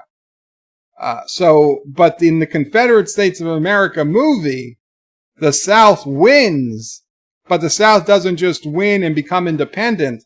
The South wins and takes over the North. And that's just absurd. That was never on the table. That was never an option. That was never a possibility. That would have been ridiculous. Yes, they could have fought so long. And to be honest, if they had the right president in the White House, they could have said it's not worth these hundreds of thousands of Americans dying. It's just not worth it. Slavery will end on its own like it has everywhere else in the world. And they could have just let the South secede from the country. And that would have ended the war. The South wasn't going to come take over the North. That was never what the South's aim was. I don't want to be defending the Confederacy, but that was the basic problem with the Confederate States of America. So far, my favorite alternate history show is Man in the High Castle. But I also liked 11/23/63? The date JFK was shot? I'm okay. Do you remember? 22nd. 11/22/63, which is a Hulu series, a mini series, which also has a little alternate history in there. Anti-tracker, walk around with faces open. Bird, seriously, what the F does that mean? I touched on that. Epic is laughing. Yosef's a Sci-Fi Nation. I hear Man in the High Castle is similar in terms of twisting history. Did not watch it yet, but people are saying it's good. Oh, Yosef, it's pretty good, especially the first couple of seasons. The most recent season was a little iffy for me, but and I think there's one more season coming. That'll be its final season, but I really like Man in the High Castle. Sci-Fi Nation says, Joseph, I'll have to check it out. It is. It's good. Miss Lundell says, Bird of Prey, cops wearing masks had nothing to do with the original concept. I don't want to spoil anything for you, but pay close attention to the opening scene of the movie. Well, Miss Lundell, you can't spoil anything for me because I'm never going to watch it again. At least not the 2019 version. And yes, people have told me that the mask thing had nothing to do with the comic book. In fact, almost nothing had anything to do with the comic book. Epic Beard says, Man in the High Castle is really good. I can confirm. Showmore says, faces or feces.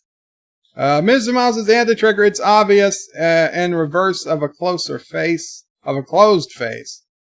It's the reverse of a closed face. Epic Beard says, really? Mr. Miles says, Anti-Trigger says, oh, of course. Mike Richards says the novel The Man in the High Castle is pretty good. I read in a college sci-fi English class. Oh, that's very cool.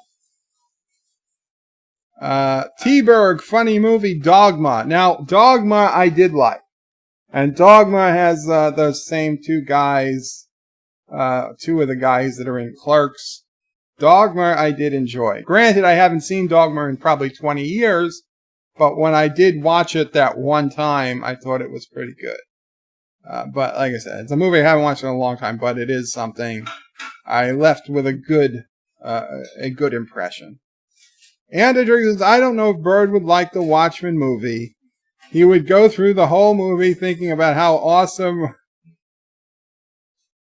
Rorschach is, thinking he is the true hero, not realizing that the writing was trying to show that he was a crazy right-winger. I don't know. Rorschach might have been the true hero. I haven't seen it, but from what I hear. Mr. Miles says, I've watched thousands upon thousands of movies, TV shows, and so on. Literal thousands. So I would suspect I'm pretty up there too, Mr. Miles. Mr. Miles says, so I'm a recluse, so it comes with the territory. Well, you don't have to be a recluse to get to those numbers. What were you going to say, Mama Pray? So welcome to the club. Mama Pray says, welcome to the club. She's become a recluse too. Epic Beard says, at least Bird likes the Dukes. He's got one right. A broken clock is right twice a day. Just a couple of good old boys, never meaning no harm. Been in trouble with the law since the day they was born. Running straight into the curves. Something to something. Yeah. Well, a mountain might get 'em, but the law never will. This is me playing guitar with one hand. Anti-Trigger says, I said that I liked the film Captain Marvel. However, Brie was horrible. Well, whatever. Thomas is 29 watching with 21 likes and 1 dislike. Very cool. Shrumworth says, Anti-Trigger, in other words, Rorschach would be a Kurogan liberal lefty, probably. Agnes says, Anti-Trigger, the server needs a round of automatic garbage removal, but there's plenty of debris and old blocks everywhere. Well, Hector, if once I get my new mouse, I could try to do some garbage removal manually, but I just can't today. Although garbage removal I might be able to do without the mouse. I might be able to deal with that with just the touchpad. Guys, if you're in the Anti-Trekker server, please do remember to name your grids. It will make garbage cleanup much easier if I could just look for grids with no name and then just determine if those should be deleted and not have to actually check every grid in the game.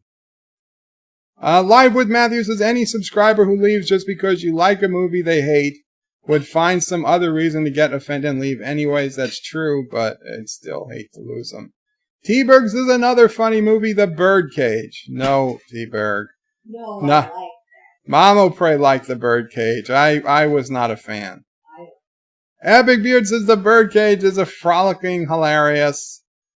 Not Ryan Johnson says Frank is overrated. Well, yeah, you just lost your wrench. Not Ryan. I'm kidding. You didn't lose your wrench, but it's close. Frank is overrated. Actor says T-Berg, but only the original French movie. Chris M says I am King of the Mob, a number 2. No. If you're saying that's the lyrics to New York, New York, that's not it. Mr. Miles says Bird of Prey, Freddie Mercury will always be above Frank Sinatra. Oh, is that? Are you on crack, Mr. Miles? You might want to cut the crack. Yosef says Bird being humble. Sinatra is number 1, but he did not hear me singing. Trust me, you are the number 1 singer on this channel. Oh, thank you, Yosef. Abby says, yep, Freddie Mercury will always be number 1. Donnie Pearson. Oh, Sassy's got a toy. Donnie Pearson says, I love the music of the late Frank Sinatra. The theme from New York, New York was originally performed by Liza Minnelli, but I heard Frank's cover before I heard I love New York, New York. My mom and I went there thrice. 1990, 2007, and in 2008. Oh, very cool, Donnie. New York, New York. Dun, dun, dun, dun, dun, dun, dun, dun, dun, dun. Start spreading the news. I'm leaving today. I want to be a part of it. New York, New York. You mentioned Watchmen now, and now I'm trying to think of a movie. Wesley says, Bird of Prey, greetings, birds, turds, and vile, epic. Turds are vile, epic, bearded alpaca bunnies. So what movie are you looking for, Mama Prey? I don't remember. You guys mentioned Liza Minnelli, and now Mama Prey is stuck looking for a movie. Epic Beard says, I like Liza's version better myself. Donnie says, damn typo. And Donnie says, hey, Epic, I love Liza's and Frankie's versions. And they try... What? Cabaret. Mama probably was looking for Cabaret. Yeah. And the trigger says, in the recently published study, it turns out that the number 4 performer who was clearly involved in organized crime was Frank Sinatra, right behind Marilyn Monroe. The number 4 performer who was clearly involved in organized crime. Well, wait, there is no organized.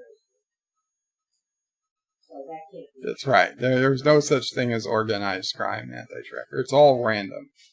Sci-Fi Nation says Kennedy was mobbed up worse than Al Capone. Epic says, hey, Donnie, I like Frank's version, but Liza sang it with more passion. IMO. Well, you know, the problem was, as much as Frank Sinatra might have been good at singing it, Frank Sinatra was not actually from New York. He was from neighboring Hoboken, New Jersey. So I don't know that any native New Jerseyan could truly sing the New York anthem, say, I love New York, with the passion it absolutely needs. Now, he did a tremendous job, but it would have been 100 times better if he was actually born 40 miles east of where he was born in Hoboken in actual New York.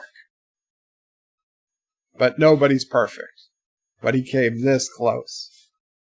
Chris M., I agree. Cyrus is ranked higher than Sinatra.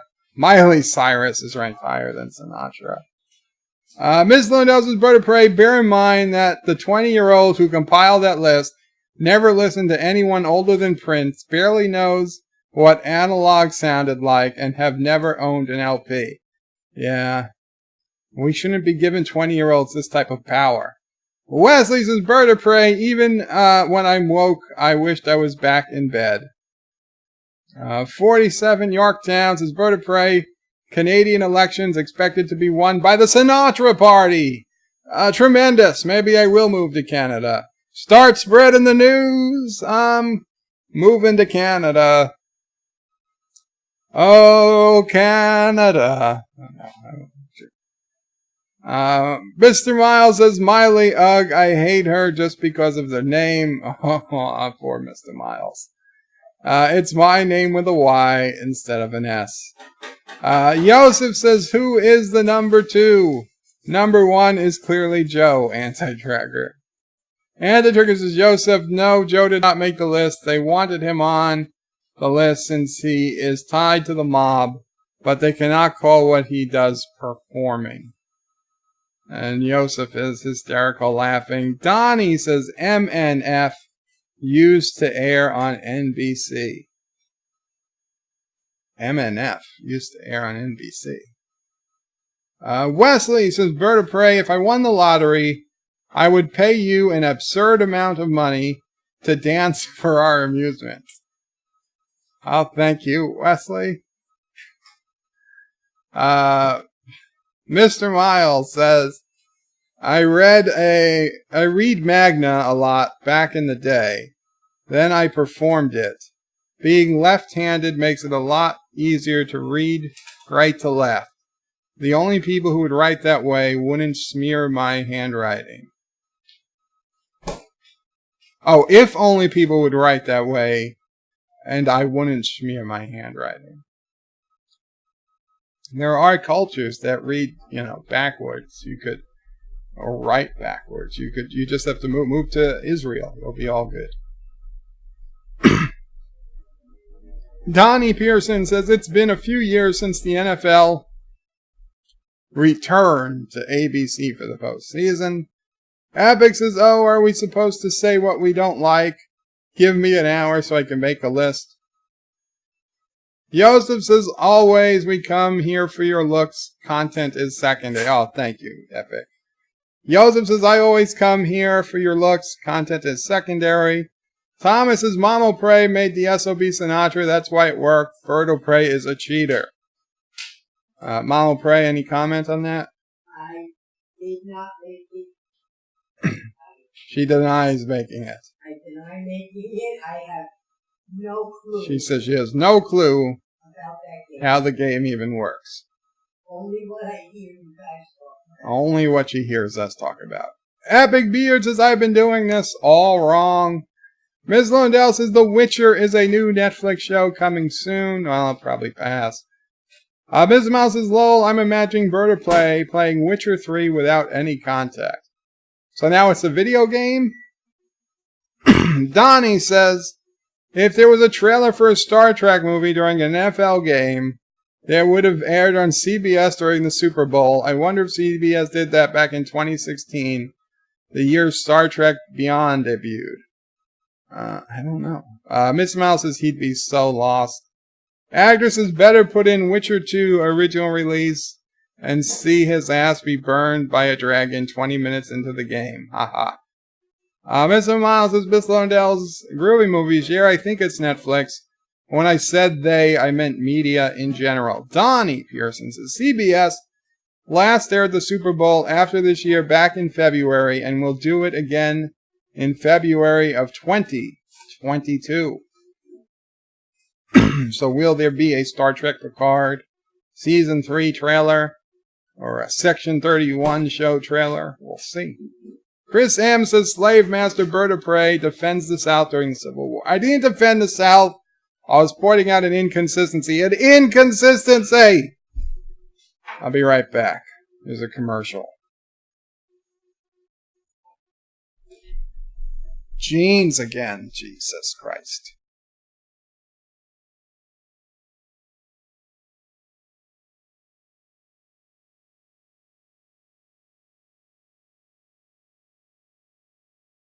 And permapress too, and you save $3. Jeans in western and cinch waist, tops in stripes and solids. These wardrobe essentials are on sale through Saturday at Sears, where America shops for value.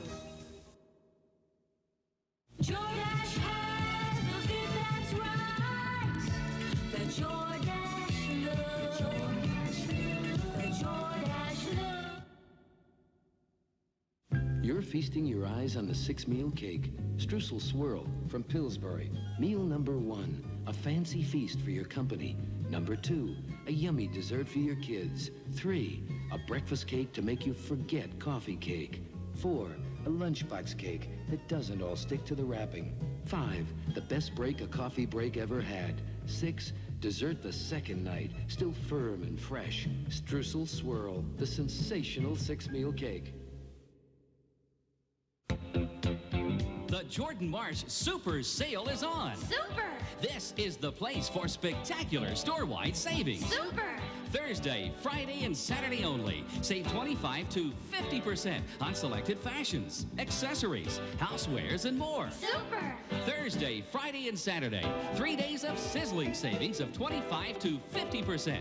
The Super Sale at Jordan Marsh is on. This is the place, Jordan Marsh.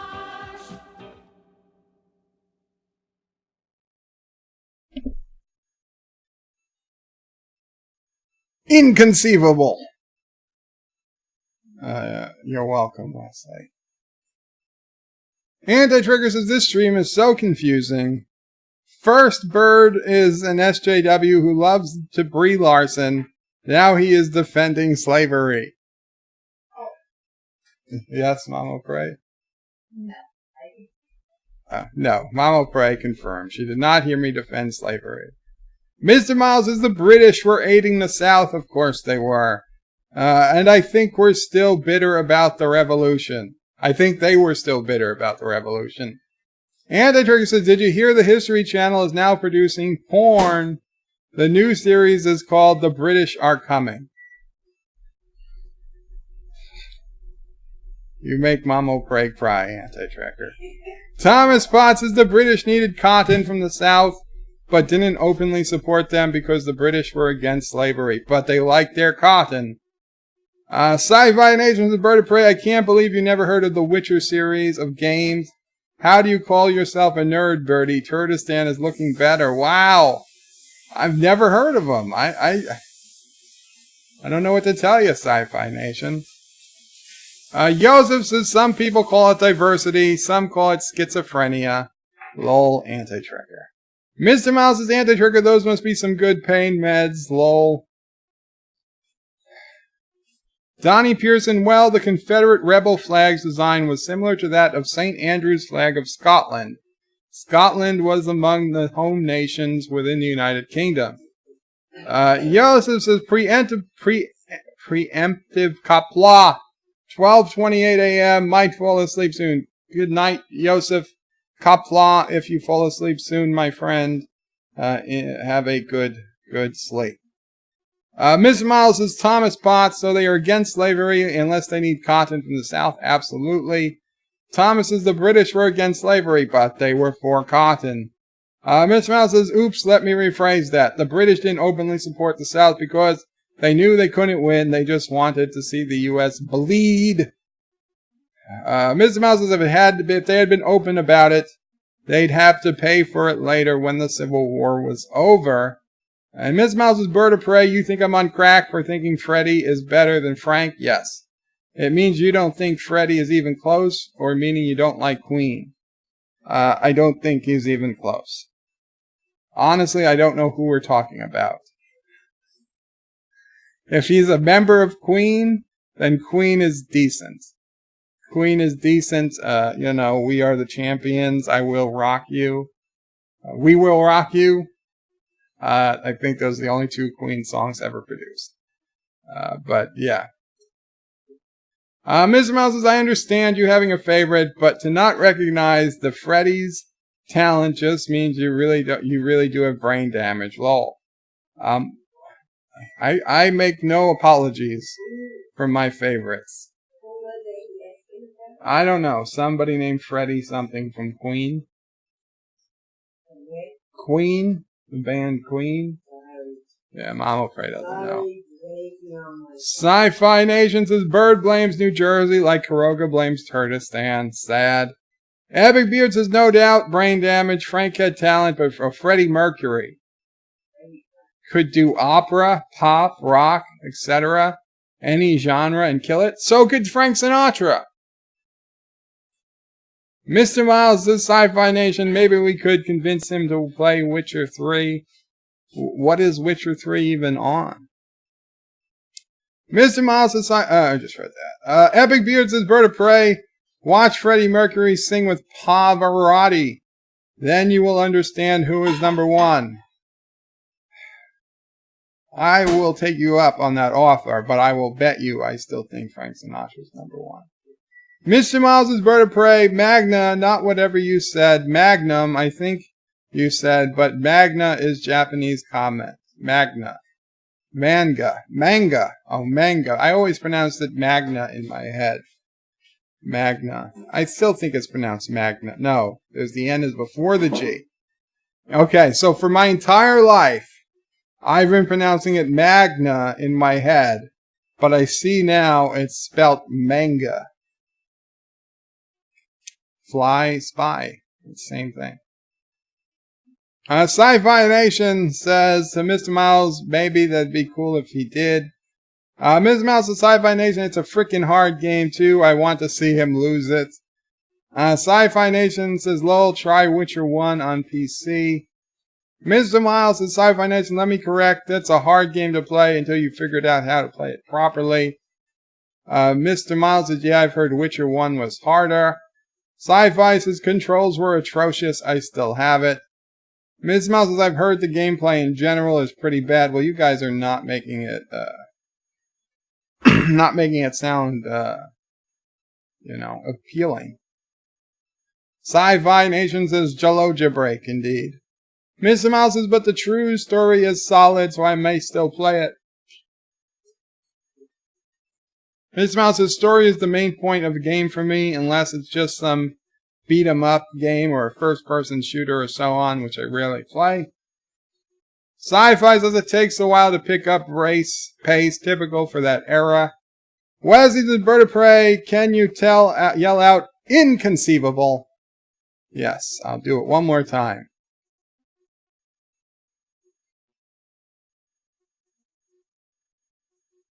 Did it while the microwave started beeping. Sorry. It's okay.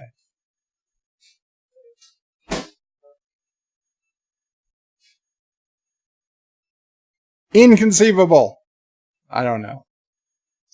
Inconceivable. Inconceivable. Mr. Miles says, Sci-Fi Nation, what game would you say is the best of your favorite story? Mr. Miles says, did he just quote Princess Bride? I believe I did. Sci-Fi Nation says, Saints Row 1 and 2, Elder Scrolls 4 and 5, Final Fantasy 7, way too many to add to the list. Wow.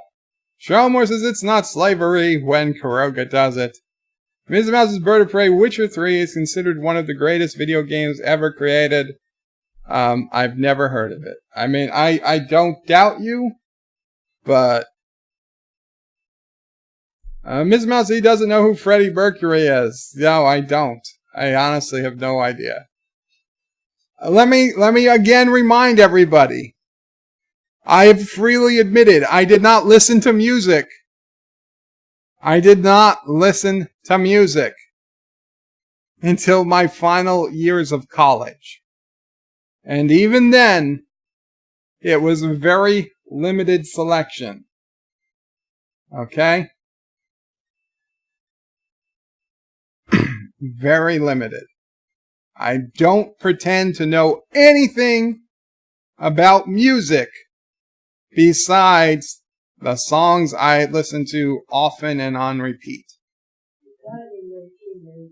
Most of them being Frank Sinatra. And I'm just hearing that Freddie Mercury died in 1991. So I assume that's an old... Well, I mean, Queen is an old band. Mr. Miles is WTF, and he's then hitting the keyboard in anger, random keys.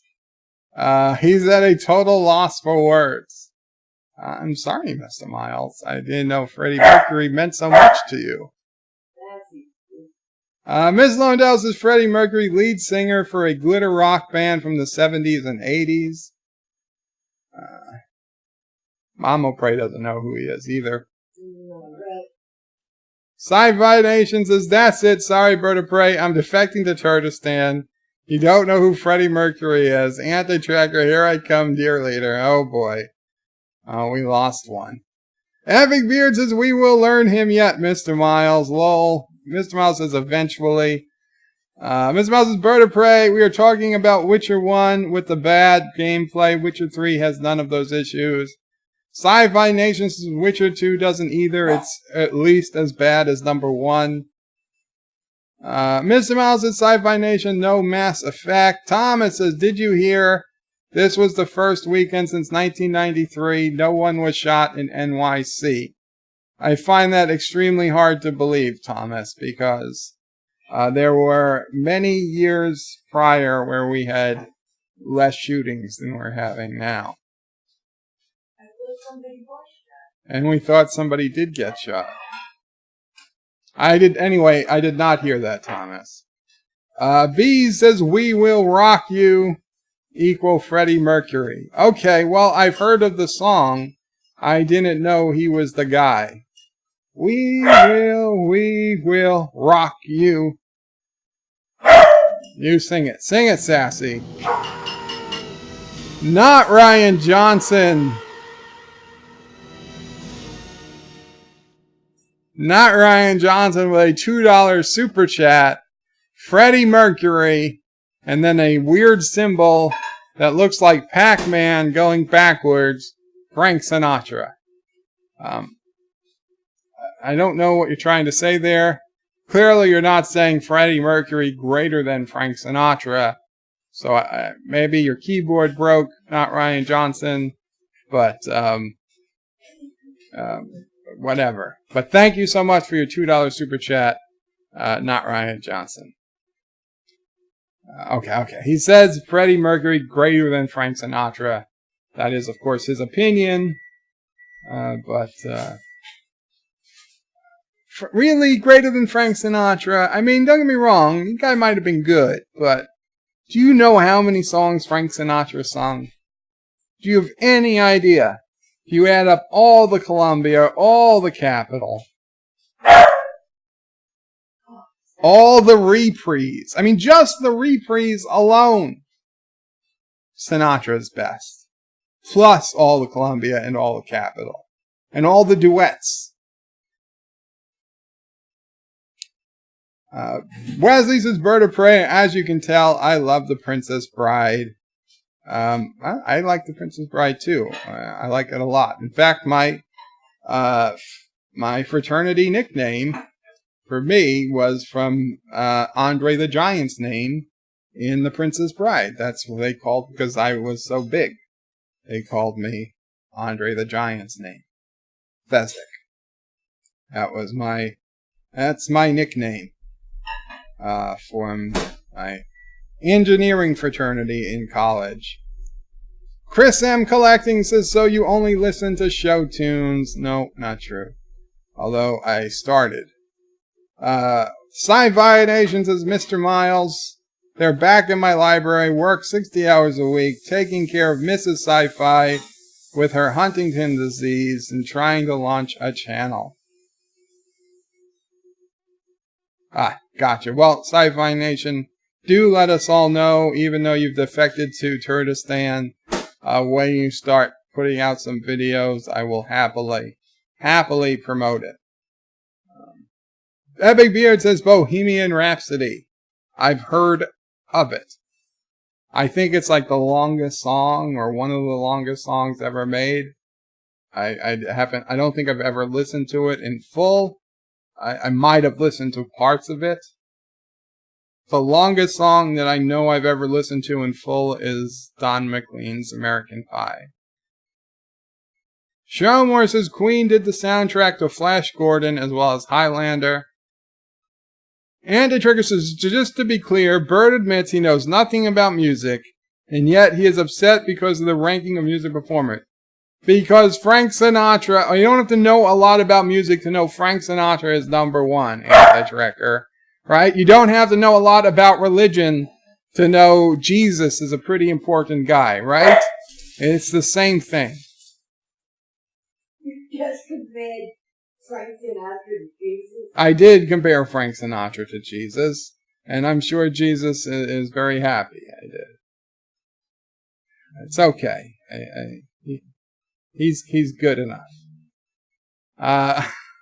Mr. Miles' Bird of Prey, there's an epic rap battle in history where they put Freddie Mercury against Frank Sinatra because they're so often compared as one of the greatest.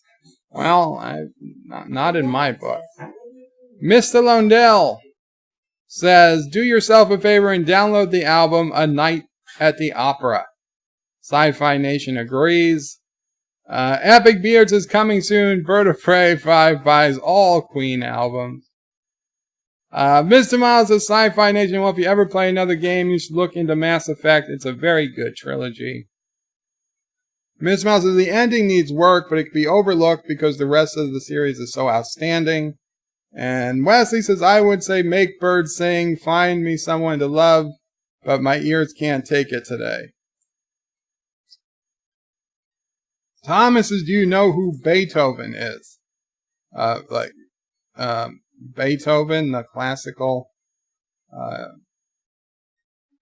composer, like Mozart and Brahms or Bear, whatever the other guy's name is. Yeah, I know Beethoven. Or do you mean the dog, Beethoven? Because I know them both. B. Cluette is lolling. Donnie Pearson says, I do listen to music, various styles.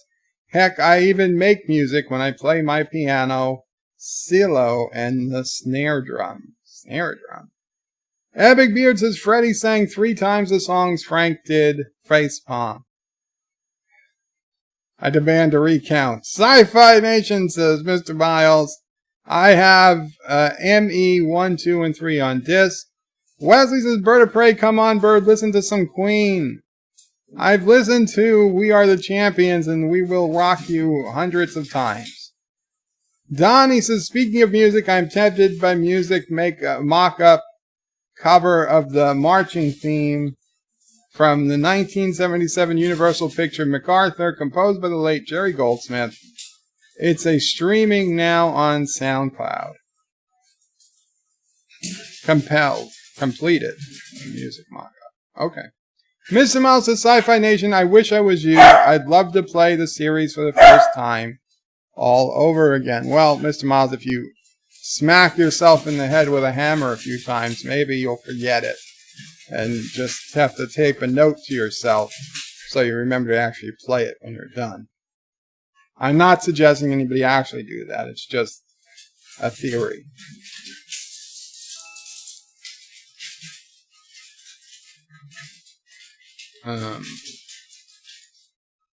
And the drinker says, what? Did he just say his first name was Princess? No, I did not say my first name was Princess. Thomas Potts is lying, saying yes, he did. Shromore says, Bird of Prey, I think not Ryan Johnson means that greater than is drunk. V that fell over, not that Freddie was better than Frank. I agree. I agree. I think that's probably correct, Shromore.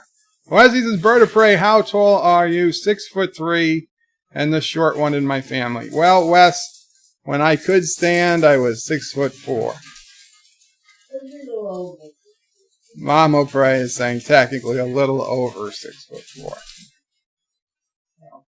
And I was the tallest one in my family, though Dad O'Prey was like 6'2". Yeah. You're still taller than me in your wheelchair. Even sitting in the wheelchair, I'm taller than Mom O'Prey at her 4'11". Sci-Fi Nation says, Mr. Miles, I have it on Xbox 360 if you ever want to borrow. We can work something out. And Sci-Fi Nation says, oh wait, you did, never mind. Lol. Not Ryan Johnson says, Schronmore, lies. Mr. Miles says, Sci-Fi Nation have all 3 games on disc, but for PC. Sci-Fi says, nice. Abic says, wow, Frank Sinatra is better than Jesus. Birdo Prey 5. I didn't technically say that. Mr. Miles says, well, I agree with him there, but I'm an atheist, so. And Mr. Miles says, there is that, lol. Epic is lolling. Not right, Johnson says, Frank is greater than Jesus. Bird is a blasphemer. I didn't technically say that. Donnie Pearson says, Cielo is pronounced cello. That's how you spell cello. Gotcha. Well, people should spell it how it's pronounced. Sci-Fi Nation says Dancing Queen doesn't count, Bird. Miss Lundell says, how about someone to do an Amazon check to see who has the most records for sale, Frank Sinatra or Freddie? Well, just because they're not for sale on Amazon doesn't mean Frank Sinatra didn't record more. Mr. Miles' Bird of Prey, I tried the hammer trick after watching STD, no luck. Oh well. Abic says, we are the champions and we will rock you. We're made for fan participation, not focus on Queen singing. It's a poor example of their music. Mr. Miles' Bird of Prey, I asked my doctor to give me a lobotomy after watching STD, but apparently that sort of thing is frowned upon. Come on down to Karoga, Mr. Miles. Mr. Miles says, I'm a nice even 6 foot. Not tall, not short. Well, you're kind of tall. 6 foot's a little on the tall side. Thomas's have to go to work. Down with Karoga. Long live West Turdistan. Did Turdistan separate into Turdistan and West Turdistan? Continuum Trek is in the house. What's up, my trickers? How are you, Bird of Prey? Qapla. Continuum Track. Welcome to the stream. I think we're coming towards the end, but Qapla anyway. Had a good stream today. Mr. Miles says Bird of Prey, so in a singing contest, who would win? Frank Sinatra or Jesus Christ? Well, Frank Sinatra would win the singing contest. Assuming Jesus doesn't use his secret powers to cheat.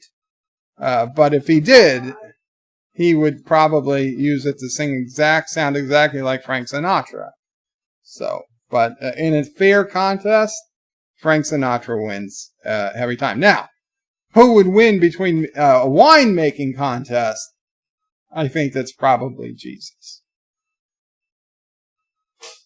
They each have their specialties. And they each have their followers. And their followers. Sci-Fi Nation says WTF, spell it like it said. Damn Karogan schooling. Mr. Mouse's Bird of Prey, I only consider myself tall if I'm in Asia. Mr. Mouse's weight, was that racist? A little. Jerome Moore says STD causes spontaneous lobotomies. Anatrigger says over his 55-year career, Sinatra sold an estimated 150 million albums worldwide. Estimates of Queen's record sales range from 170 to 300 million records. Mic drop. I don't care how many records they sold, Anti-Tracker, because Frank Sinatra played to so many Vegas sold-out audiences. I don't care about records sold. I care about distinct songs recorded. That was the measure we were counting. Who sang more songs that then got produced and were put out on either vinyl, 8-track, cassette tape, CD-ROM, or digital download? Total number of unique songs. Continuum Track, sorry I just got from work. Sorry I missed the stream. I'll rewatch after. Continuum Track, thank you so much. I mean, it's up to you if you want to rewatch. This was a pretty good stream, as streams go. But hey, I understand, man. We're busy and don't always have time to watch everyone's stream, even when I want to. Epix's Bird is claiming Jesus is a cheater. Wow, no. I did not claim Jesus is a cheater. Let's back up a little. I said, if Jesus doesn't cheat, Sinatra wins.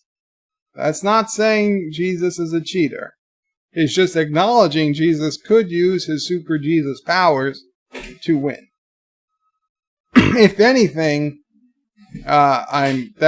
Jesus should be happy that I remembered he has super Jesus powers. Not Ryan Johnson says, now Bird is claiming Jesus is a cheater. Do you guys not listen?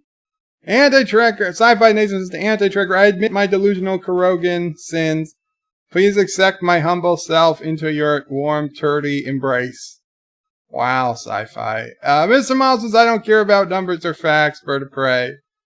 And Anti-Tracker says, I don't care about the facts, Bird of Prey. Chris M says, facts are not important. Continuum Track says, are all your streams always good, Bird? All your streams are always good, Bird. Oh, thank you, Continuum Track. I think some are better than others. Excuse me. Not Ryan Johnson says, Sinatra only played Vegas. Freddie Mercury played the whole world. Sinatra played the whole world, too. Mr. Miles says, Bird of Prey, so quantity equals quality for you. Frank did more songs, so he must be better. Those are two separate things. The bet I made, or whatever you want to call it, the assertion I made was that Frank Sinatra recorded more songs than Freddie Mercury.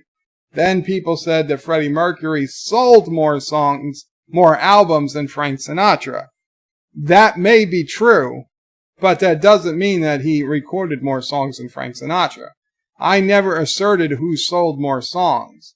I'm sure there are many, many artists who sold more songs than Frank Sinatra. But that is not the end. The number of songs sold does not equal the quality of an artist. Now, I'll grant you, the number of songs recorded also does not equal the quality of the artist. However, the more songs they're recorded probably means the more people wanted to listen to them, and I think it's a pretty good indication.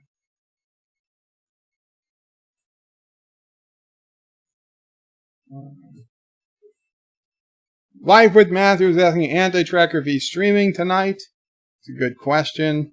Wesley says, wow, Bert thinks Frank Sinatra can outsing God himself in human form. Well, you know, what's his face beat the fiddle, beat the devil in playing the fiddle. Huh? Yeah, and I don't think any of us have ever heard God sing. If God was such a good singer, it probably would have made the Bible. Just saying. Ebbig says, wow, Berta Prey, he is Jesus.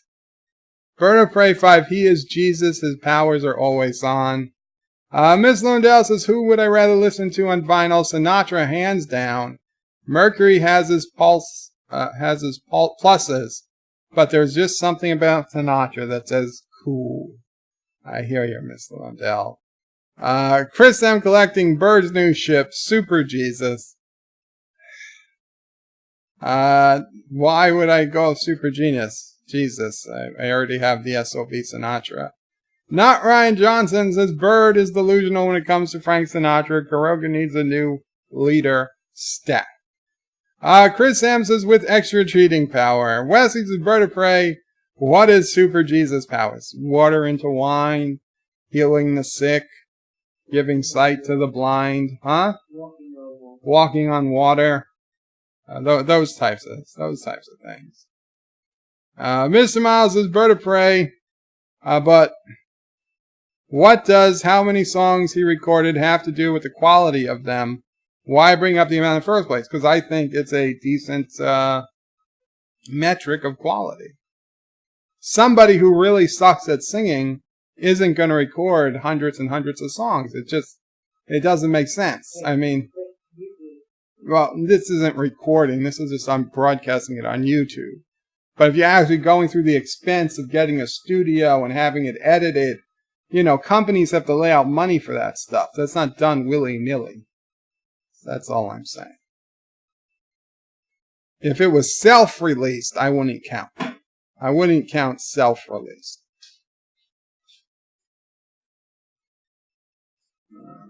Anti-Trigger's Life with Matthew. He is planning on streaming. Very cool.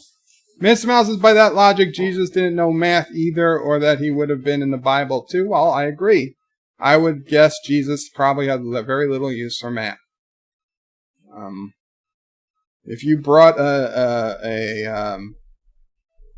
an integral to Jesus, he would have probably said, you know, do you want some wine? I don't think he would have, you know, integrated, found the derivative of something.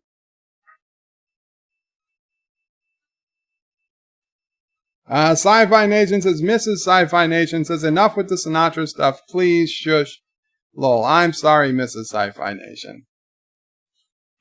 T-Berg says, the voice of God was Professor Snape. Dogma. Antitricus says, dummy, a book in the Bible that is all songs. The book is called Psalms. And the Bible is the best-selling book of all time. And the Psalms have been performed non-stop for over 2,000 years. Huh? Yeah, but not by Jesus they haven't been performed. Abix is healing the dumb. I don't know about healing the dumb. Sci-Fi Nation's anti-tracker. I think Bird missed church life yesterday. Ms. Londell says, I think no one actually... Oh yeah, Mount Prey saying, no, we heard all 4+ hours of church life yesterday. Ms. Lundell says, I think no one actually understands just how good a technician Sinatra really was. He actually set the tempo of songs with his vocals. Don't think Freddie could do that. Take that! John Araki with a $1 super chat. Thank you again, John Araki. Sorry, no Dax. No Dax. Chris M. Collecting says Sinatra recorded all the Psalms. John Araki says Sinatra would shake your hand, but Mercury would give you a reach around. Oh. Mr. Miles says Bird of Prey. Weird Al probably has more songs than most artists and probably has outsold Frank. That's what I'm saying. Outselling Frank Sinatra is, well, don't get me wrong, that's a very good thing for any particular artist. I'm not saying that just because somebody's outsold Frank Sinatra, they're a better artist than Frank Sinatra. That was never something I asserted. Never would. I'm under no delusions that Frank Sinatra is the best-selling artist in the world, though by all rights he should be. Mr. Miles says, so Weird Al is better than Frank Sinatra by your metrics. No, absolutely not. As I said, that was never one of my metrics. Now, would I say that Weird Al is probably a very good singer? Possibly. But I honestly don't think Weird Al has recorded more songs than Frank Sinatra. I don't do. I think he's recorded a lot of songs, but if you knew just how many songs Frank Sinatra actually recorded, like how many unique songs I have in my MP3 library just in the Frank Sinatra folder, and even though some of them have the same title, but he might have 8 versions of one song, I don't think even Weird Al beats him.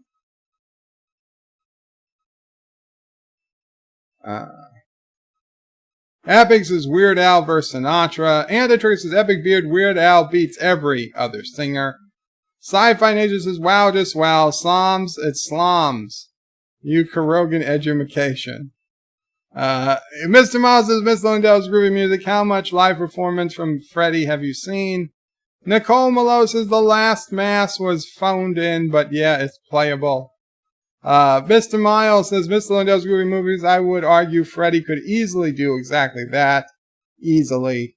Epic says, yeah, Weird Al performed white and nerdy, so Weird Al wins. Nicole Malo says, well, back to Space Engineers, wee bit of a refit. Wahahaha. Very cool, Nicole. Thanks for coming.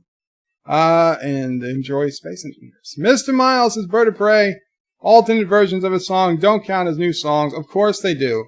If there's 30 years between the takes, and 70% of the words are different, and the length of the song is completely different, it's a different song. Just because the title's the same, doesn't mean it's the same song. Sci-Fi says, hail Nicole, and Mr. Londell says to Mr. Miles, I wasn't referring to live performances, I was referring to the recordings. I could have cared less to see Freddie live. I give him props as a singer. And Mr. Miles says, Bird of Prey, Sinatra has, according to at least 47, and Weird Al is at least 34, so it's close. And Weird Al is still alive, making more Frank Kent. Okay, at least 47, Mr. Miles.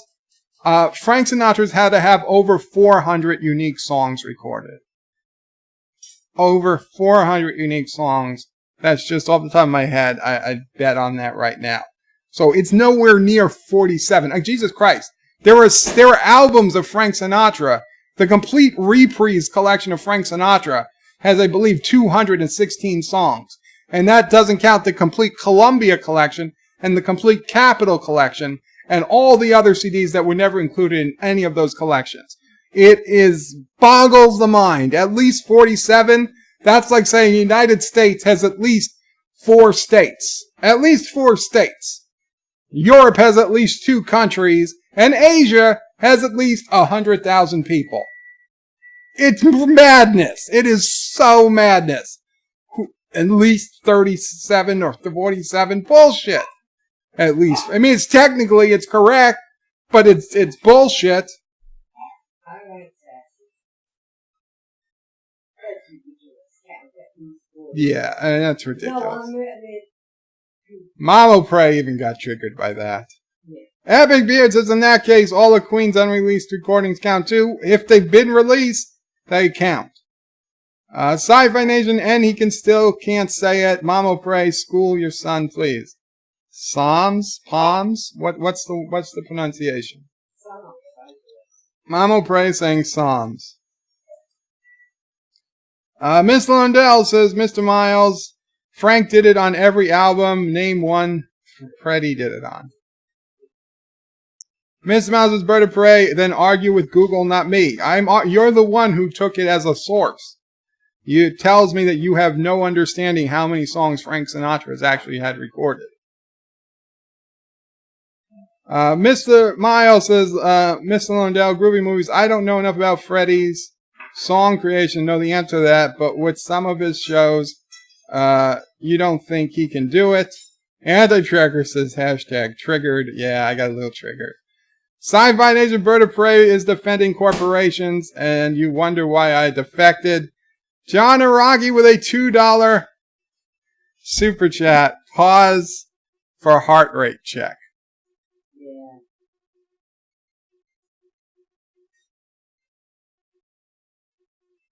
101. Yeah, you're getting up. Relax. 99. 100.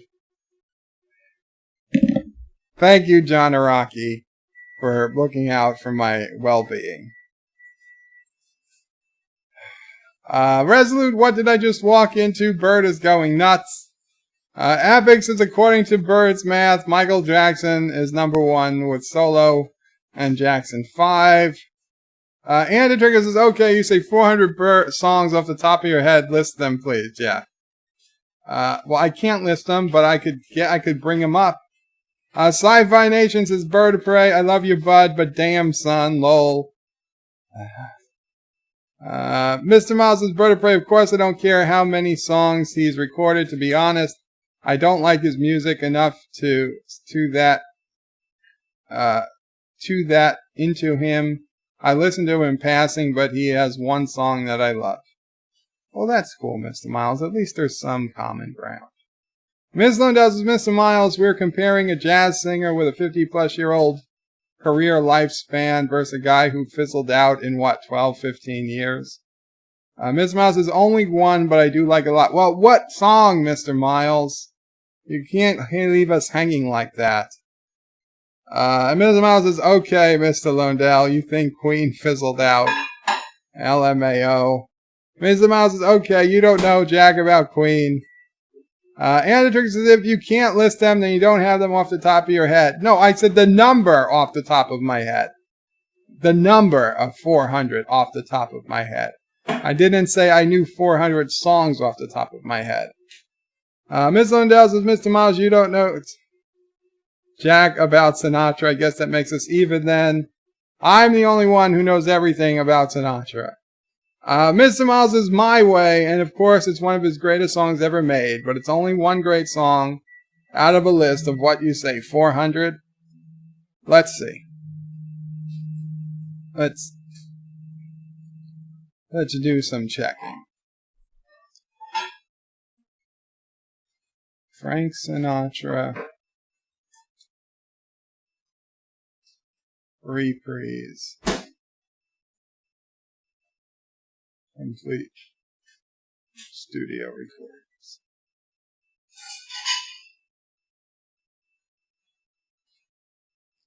There are 20 discs. And how many songs?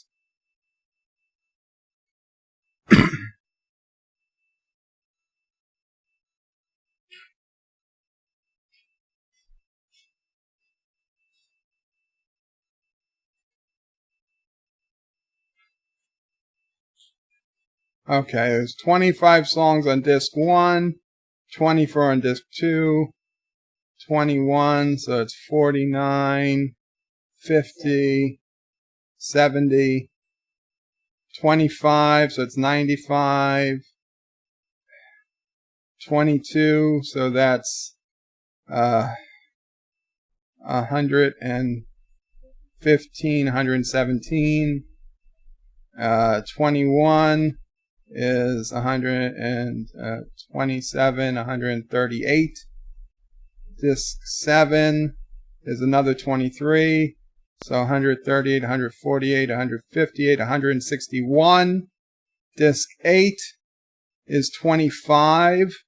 So 160, 170, 186, 186.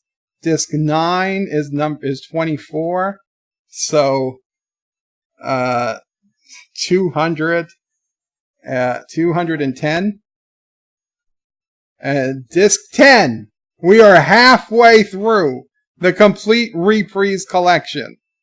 Disc 10 brings us to 224 songs halfway through the Reprise collection.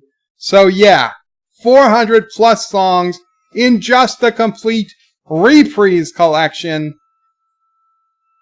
There is still the complete Columbia recording set and the complete Capitol Records set and dozens of other albums that don't come up in any of them. Rat Pack albums, God knows how many. So you know what? 400 is just Reprise, and it's a low estimate. A frickin' low estimate. So this is what I intended to rant about tonight, but I think we're headed towards our end pretty quickly. I haven't eaten dinner yet. I don't care about the free tampons in New York City schools, to be honest. I'm surprised they haven't been giving out free pads and tampons before. The part of this tweet that got to me was that 2 days ago was apparently National Period Day. Why the hell would they make National Period Day? And why would the city of New York be tweeting about it? Yeah. I read that says always the manufacturer sanitary napkins was forced to take off feminine off their So Mama Prey heard that the maker of always, sanitary napkins, feminine products, was forced to take the word feminine off of their product. Now, force, I don't know what force means. Obviously, the government couldn't force them, but I'm assuming, retailers or something forced them to remove the word feminine from their branding. Just ridiculousness. Anyway. What's that? That's the microwave or the toaster oven beeping. Oh, I know what it is.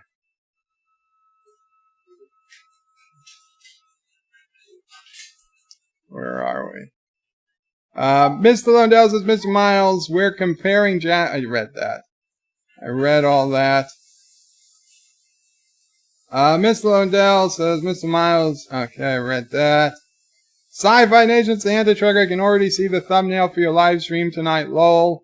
The Anti-Trigger says, no, what you mean is out your ass, not off the top of your head.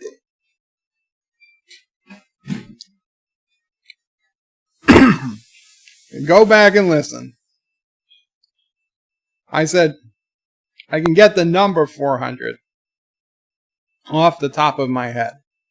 I know because of the hours I spent back in the early 2000s digitalizing the complete Sinatra Reprise collection, one disc at a time, using a CD ripper to make MP3s of all of the songs, and how happy I was that I had them all digitalized. And I actually had to go through that effort of doing it. It wasn't you could just download the Sinatra Reprise collection. Nobody had the complete collection. It took me a long time to digitalize it. I knew there was a hell of a lot of songs.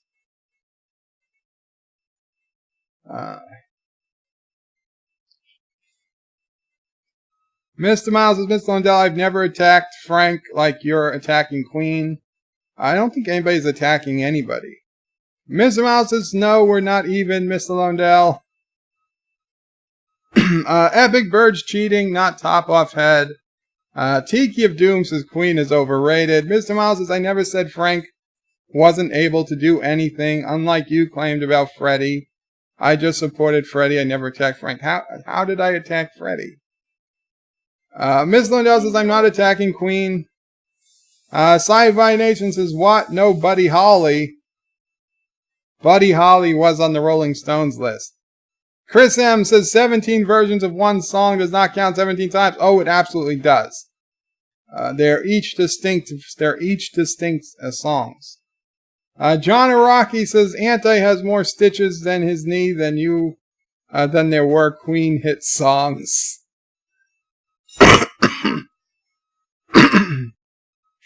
Mr. Miles is saying Mr. Londell is the one being defensive. Wesley says Frank stole a lot of his songs. I don't think he stole. He borrowed. Sci-Fi says Kurogan Math.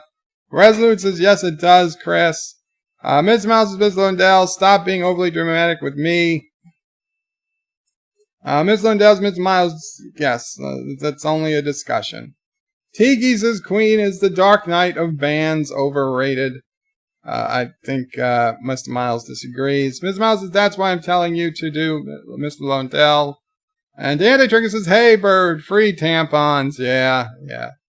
Tiki is laughing. Anti-Trigger, I think you need some of the free tampons. I can get them. They will give tampons to men. They don't have any problem. Apparently. As long as I say that I feel like I'm a woman. Chris M says tampons. Sci-Fi says 1 times 1 equals 2. Kurogan Math. Epic says Bird intended to rant. Confirmed. I did. Anti-Trigger says Bird needs to change his tampon.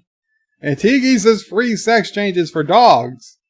Sassy doesn't like that. Nicole says nah, working on a sunshine. Lol. Walking on sunshine. Walking on sunshine. Anti-Trigger says since he's clearly having his time of the month. Sci-Fi says they make feminine bedpans for that bird of prey. Mr. Miles says bird of prey Freddie Mercury is greater than Frank Sinatra. Fact. Anti-Trigger says what the F is digitalized. I turned them into from CD into MP3. Sanitary napkins. I did say that. Epic says even musicians would agree. Mr. Miles' bird of prey, when I said he was attacking Queen, I just meant he was crapping on Queen. He said fizzled out, and that's a blatant lie. He died.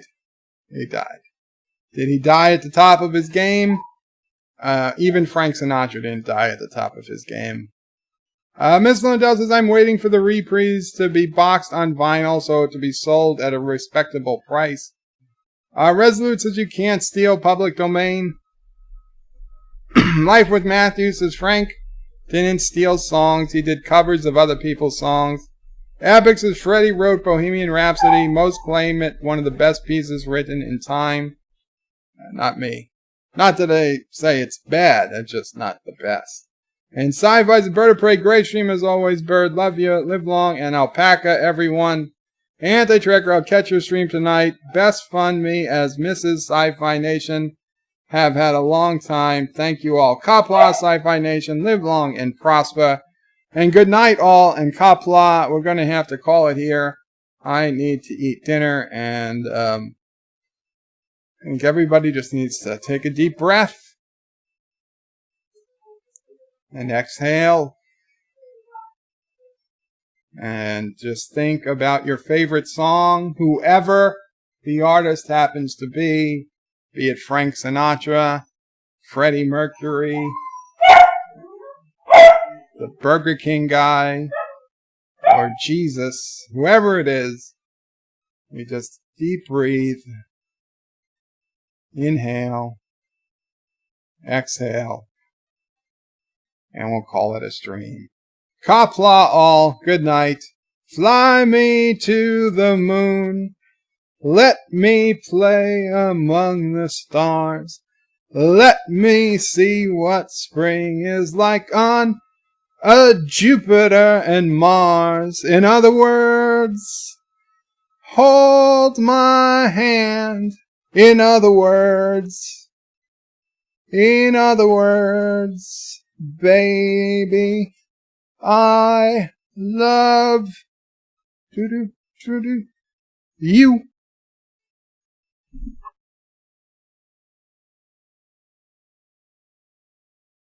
You son of a bitch, anti-tracker! You take that back! You take that back right now! He said that Frank Sinatra and Freddie Mercury were man-on-man lovers. It's not true, Mr. Miles. You're all liars. You're all liars, you sons of bitches.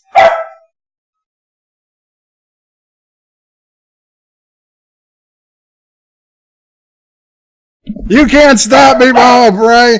I'm gonna, no, don't hit that